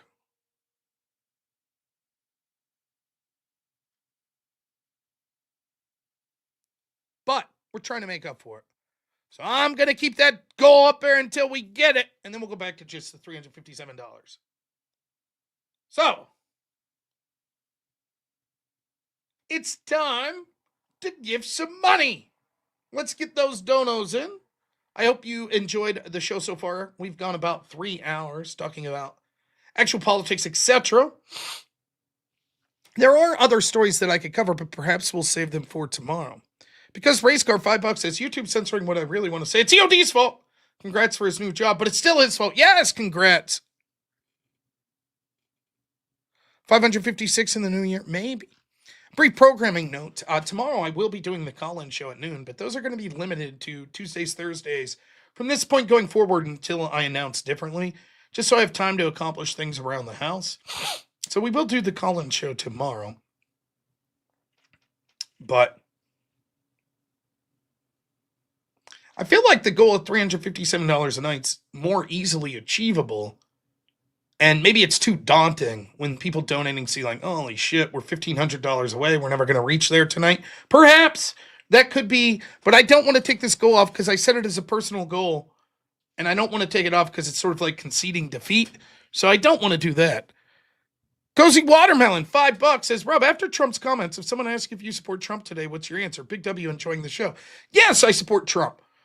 The one other thing I forgot to say about this is, and I know that this is going to be taken by the left. It's going to be taken by the left.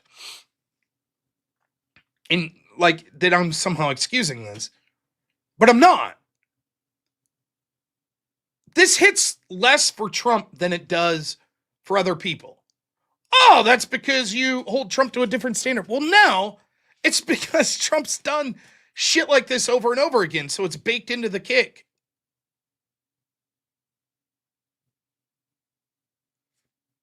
At this point, is there anyone really that's like a supporter of Trump that's like, oh my goodness, you mean he could say offensive things? Probably not. Are there moderates? Are there people that don't consider themselves big Trump supporters? They're like, well, I'd vote for him. Yeah, some of them may be like, wow, I don't like this. This is different than other things I've heard him say before. But when it comes to a lot of Trump supporters are just like, I don't give a shit. Is this different than the shithole country thing? Is it different to a lot of other shit that I've seen him say? Probably not.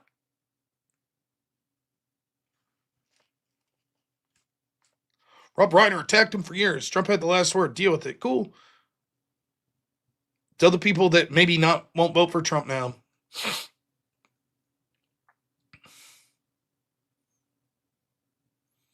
I mean, I just want you to think, if the shoe was on the other foot, Charlie Kirk attacked Nancy Pelosi for years when she was like, aha, make fun of his death. Of course not. This guy would be like, oh, that's fucking despicable.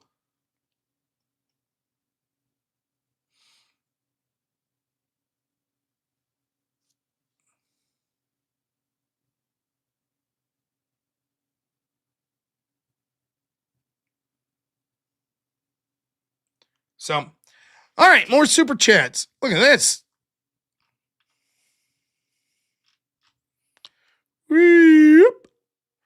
NBC The Game gives 75 something, says, happy holidays to you and yours from Taiwan. Taiwanese money. Via San Jose, California, Rob. Thank you. I know what your avatar is. That's one of my favorite little pictures. That is from a video that someone created of Doc Ellis pitching a no-hitter on acid. Doc Ellis was a Pirate pitcher who famously pitched a no-hitter while he was high on acid because he thought he was playing the next day. So he took a bunch of acid and they were like, hey, you're in. So that's a real story, but that picture is from an artist's rendition of a video that they put together of it. So yeah, there you have it.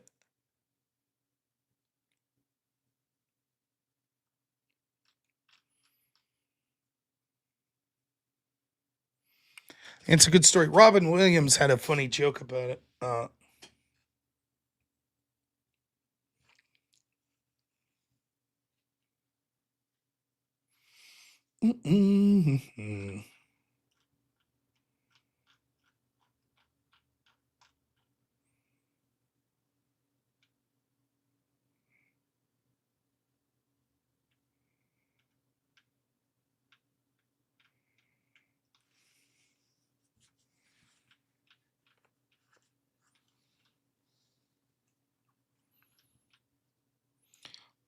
Oh, look at that.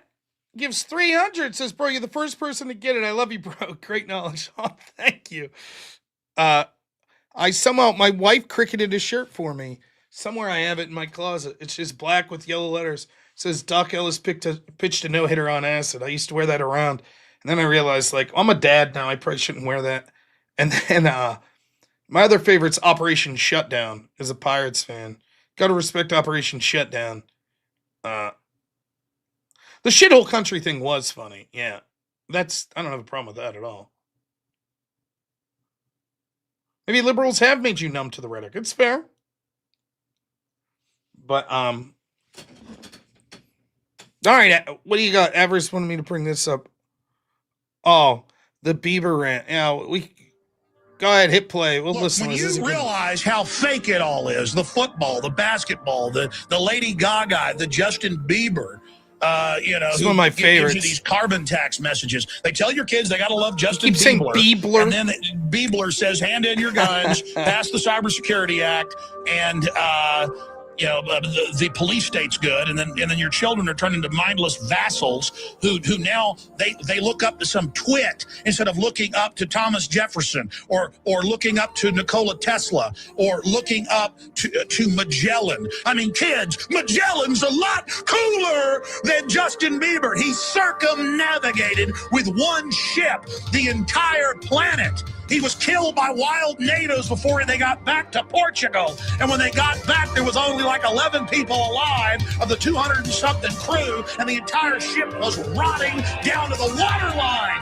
That's destiny. That's will. That's striving. That's being a trailblazer, an explorer, going into space. Mathematics, quantum mechanics, the secrets of the universe. It's all there. Life is fiery with its beauty. It's incredible detail. Tuning into it. They want to shatter your mind talking about Justin Bieber. It's pure evil. They're taking your intellect, your soul, and giving you Michael Jordan and Bieber. Unlock your human potential. Defeat the globalists who want to shatter your mind. Yeah, it's one of the best of all time. No one does it like Alex Jones. Dire Straits, one of my favorite bands as well. I listen to me some Dire Straits all the time. It definitely was Dire Straits in the background. Absolutely. The Chicharron. Love me some Chicharrones as well. Chichiron, I guess. For the grip. No one's perfect, but you got it. But what you gonna do? Happy holidays, Rob. Thank you. I appreciate it. Yeah, man. Alex got that passion, man. Like Alex is the dude. Like, if you're marching into like some crazy, you're about to fight the deep state establishment, the interdimensional space vampires. I want Alex leading that charge. You know, it's good shit. AJC, $5 says, for some reason, the guy who debated Andrew with his wild cyborg takes and intergalactic travel, etc., reminded me of that. Yeah, I don't think he had the energy and stuff, but yeah, yeah, Dire Straits are awesome. Sultan Swing, great song. Money for Nothing. There's so many good. But yeah, one of the best all time. As Ozzy Osbourne said, what do you have, Sabina? I can't do an impression.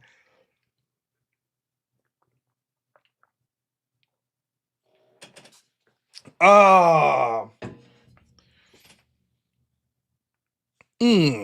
Wild, $5 says Ja Biden. That's the way Kamala pronounced his name. Ja Rule. Oh man. I was watching some funny 50 Cent outtakes. He really hates Ja Rule. Not a fan. Not a fan at all. Thanks, Madcraft Takes. Appreciate it.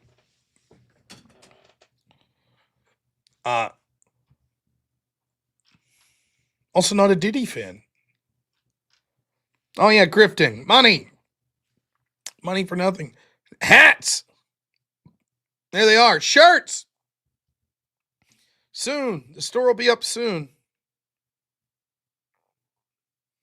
Oh yeah, guys, only donating. Oh wait, for the grift. Yeah, because Racecar $5 says, thanks for the wholesome content without removing your clothes, unlike some other people we know. And then Tim Lorenz says, forgive me if you've already talked about it, but did you watch the Raging Tomatoes A Cuckable Christmas? I've seen just a couple clips from it. I didn't watch. I talked about this yesterday, so I will say just a little about this. Apparently, at the end of this, there's a section where it looks like Andrew's wife is in bed with Destiny. That's fucked up.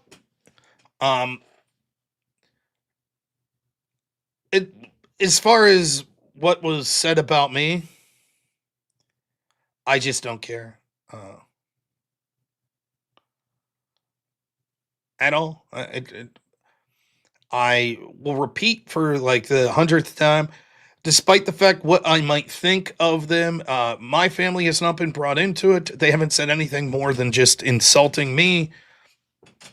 So from my perspective, it's like, I just don't give a shit. They can call me fat and a mouth breather and over. That's not his butt. Reverse massage. So I just don't care. See, it's not his butt. So yeah, I just don't care. They could, whatever. If they could make videos in perpetuity mocking me and it helps out their situation, I don't have a problem with it. I really don't. So more power to them. Sarah's always welcome. She wants to come back on and discuss what went down. I'm happy to do it. I talked to her about it previously. That was it. Until Wild $2 says, Fire Truck Sarah, the raging hemorrhoid. I just don't care.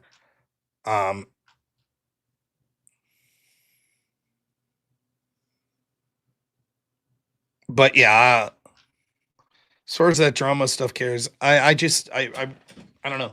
From the bottom of my heart, I'm like, oh, I've said my piece on it.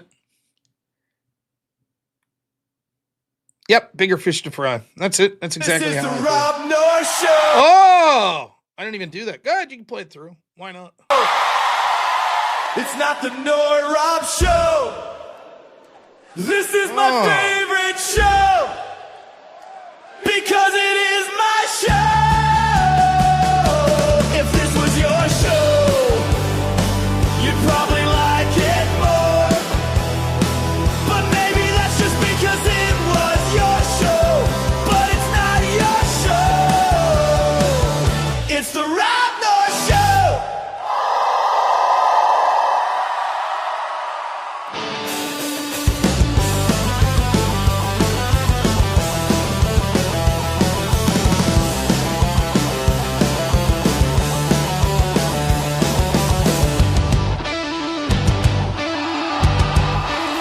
This is the robnoerr Show. It's not the Noir Rob Show. This is my favorite show because it is my show. If this was your show, you'd probably like it more. But maybe that's just because it was your show. But it's not your show. It's the robnoerr Show. Hey! Yes. Oh, look at this. Yeah, thank you. Thank you so much. Department of Numismatics. What's up, my friend? $5 says money for nothing and the whip for free. Oh, shit. Yeah. I'm putting off playing the whip songs and stuff just for a minute. Tom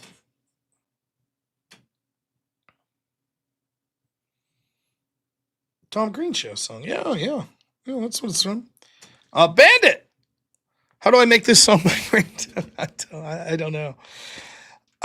So tomorrow I do have the call-in show, and then that's going to be at noon. So feel free to call in, talk about any topic you want, and then the debate will be at 9 o'clock. It'll be a good one. Adam Cohen's a smart dude, and last time I debated him, I really enjoyed myself. So I should do some research on it. Also, other things going on tomorrow. More important.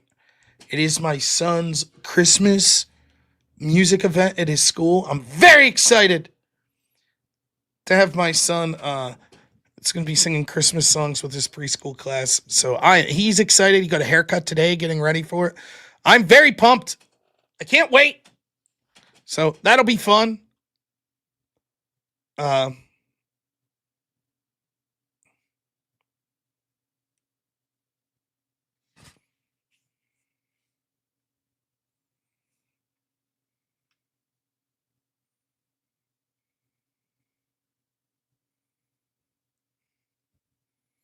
Reading some messages that was sent my way. Nothing too exciting here.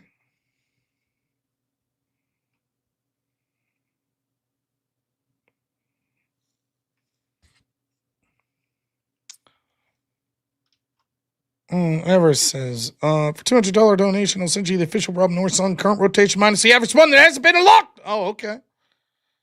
There you go. I think we're like, I don't know where we at, like $50 short of our normal goal. I was trying to get to at least $4,000 tonight. But if we don't get there, easy come, easy go. We're not going to get too fired up about the whole situation, right? I also am broke. Actually, I'm not doing so bad. I'm bullshitting you. I'm doing all right. The Great Wade Boggs did donate $50. So on this channel, if you donate $50, for the time being, much to my chagrin, we get to play a song from the wheel here.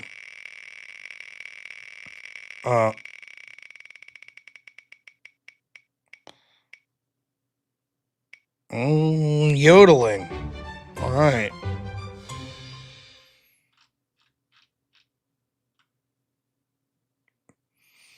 Enjoy. For the Great Wade Boggs, one of the nicest supporters. Always appreciate hearing from him. Here we go. Where there's a whip, there's a way. We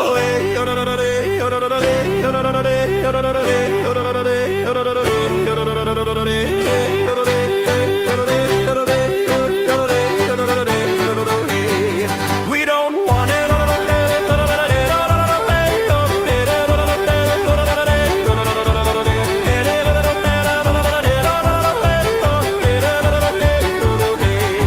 We don't want to go to war today, but the Lord of the Light says nay, nay, nay. We're gonna march all day, all day, all day. Where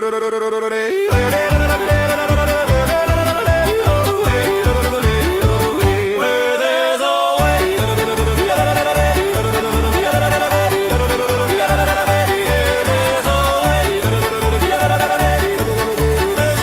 There's a way, there's a way. Where there's a way.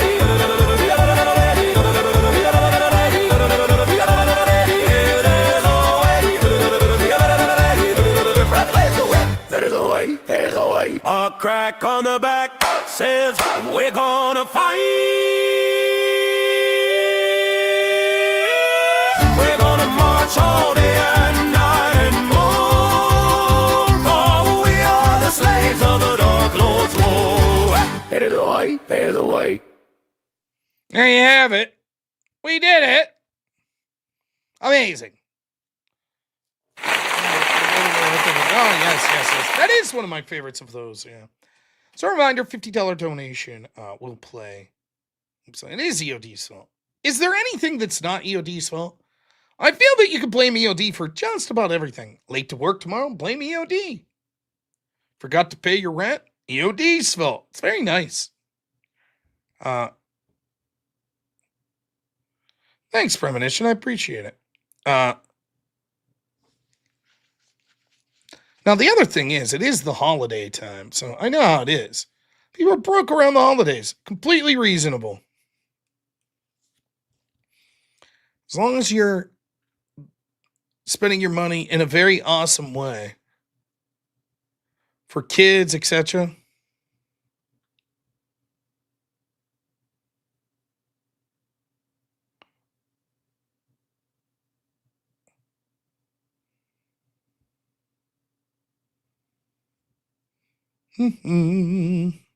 Stepped on a leg of barefoot. Oh no! EOD!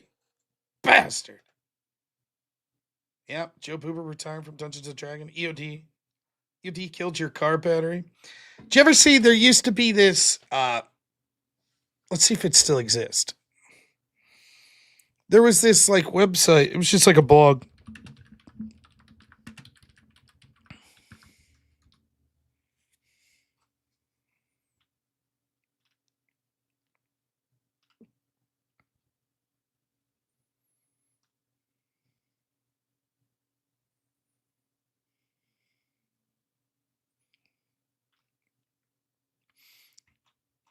There used to be this website where people just made these outlandish stories. It's called No One Will Ever Believe You.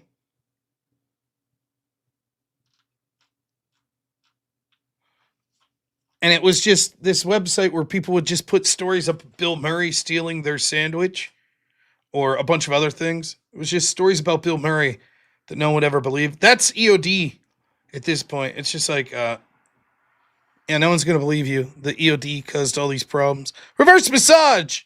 $5 says to start EOD's bail fund. Good stuff. Wife got mad at you because of a dream she had? I blame EOD. Listen, in fairness, a lot of wives upset with EOD.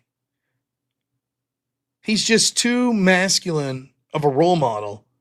And wives get upset that their husbands can't live up to the machismo of EOD.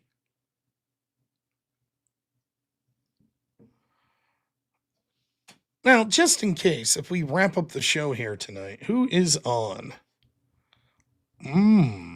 Emmett. Emmett's on? All right. Yeah.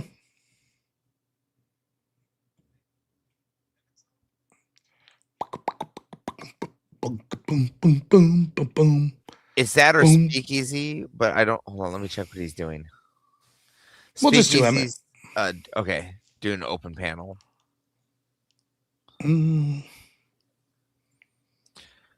I derailed Emmett's channel though while I was in the back. You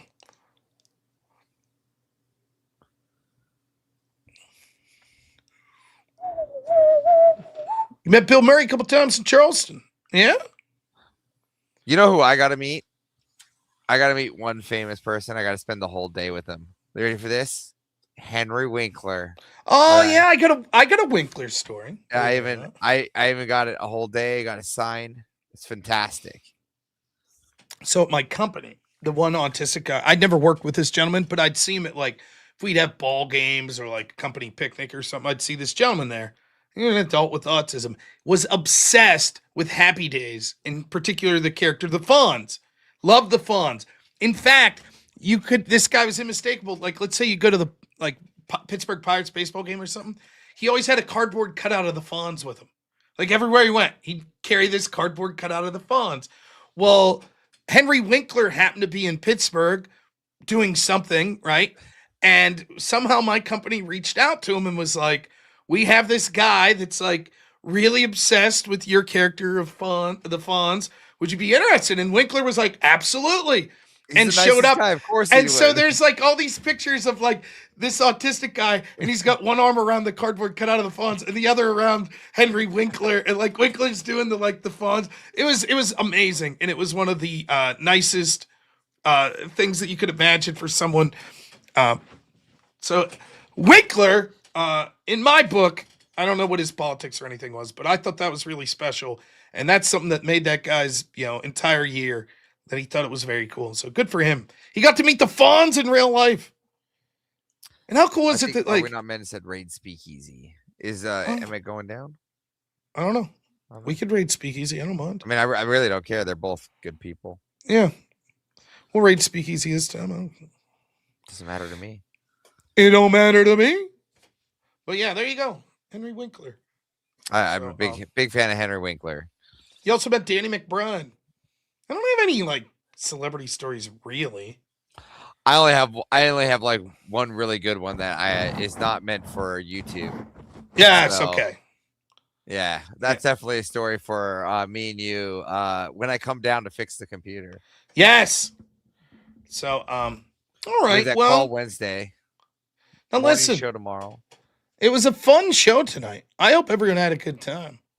We didn't do a lot donation wise, but hey, Hard News Network, thanks for the raid, man, over there in Rumble. Unfortunately, we are wrapping up, but I do appreciate it. Wow, holy shit, there's a whole bunch of people watching on Rumble. All right. Do we just want to do you just want to find something to dance about now? How about I'll find a story to talk about here real quick. That's what I'll do. Story. Just for the Rumble people. There we go. While you do that, remember that we have the morning show Tuesdays and Thursdays from here on out, people. Tuesdays and Thursdays. Until, wow, $5 says Charlie Kirk was probably a future Republican candidate. Of course, he would have been. Yeah, totally believe it. All right, I have a story that I could cover. It's sort of an oldie but a goodie, in my opinion. So we see the Islamic attacks, whenever that we saw in Australia. It's looking like the Brown University shooting possibly could be an Islamic attack. So one of the people that I used to be an atheist, which I'm ashamed to admit, but someone that I respected back then and still respect for their ability to debate was Christopher Hitchens. Hitchens, a phenomenal debater, and regardless of what you think of his commentary on Christianity, he recognized that Christianity was nowhere near a problem that something like Islam was, particularly when it becomes politicized. And so this is Christopher Hitchens some 15 years ago, and he's going to talk about what we're likely to see coming up with Islam. Give it up or give it to your deadliest enemy and pay for the rope that will choke you. This is very urgent business, ladies and gentlemen. I beseech you.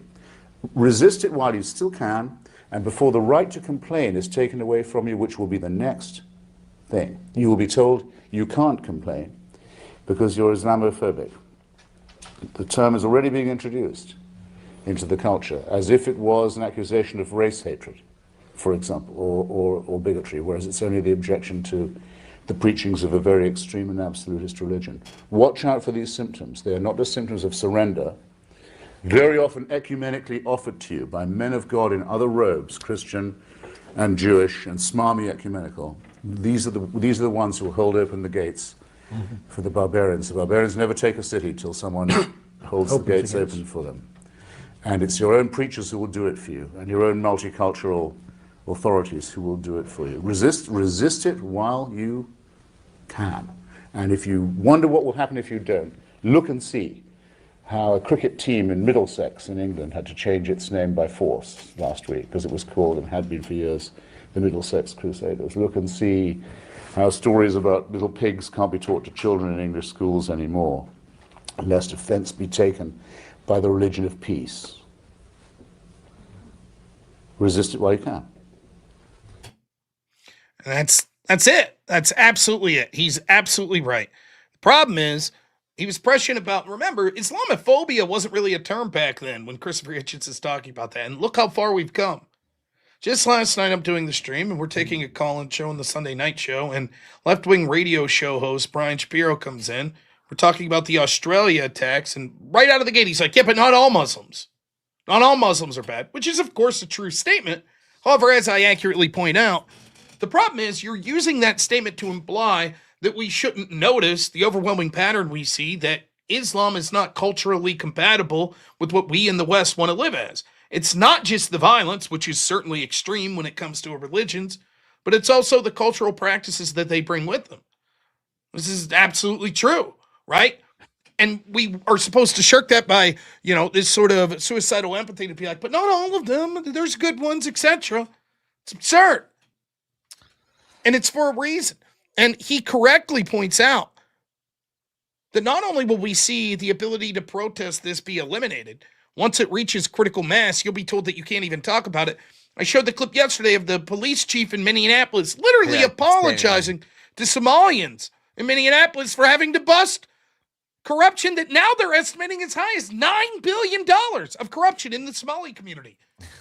And the police chief's apologizing. We're sorry we had to bust you. We know this hurts your feelings. We see the grooming gang scandal that came about. Largely, a lot of the evidence of this came after the death of Hitchens. Imagine what he would have thought. Literally, Muslim grooming gangs, hundreds of thousands of estimated victims, many of which targeted specifically for being white. Because their book says that they're allowed to do it. It sounds one-off, but it's like silent targeting, right? It's like, so for them, like, they have to apologize while no offense, the white American silently gets targeted via our bank accounts and our census, and all of a sudden, like, we're put in a category where we're always paying for everything, and we're always paying for the fucking mess.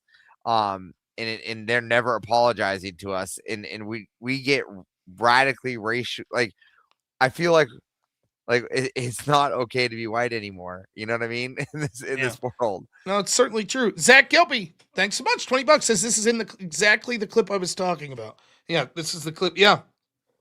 I mean, so when you see this, by the way, KE, thank you so much for the dono over in Cash App for the $2.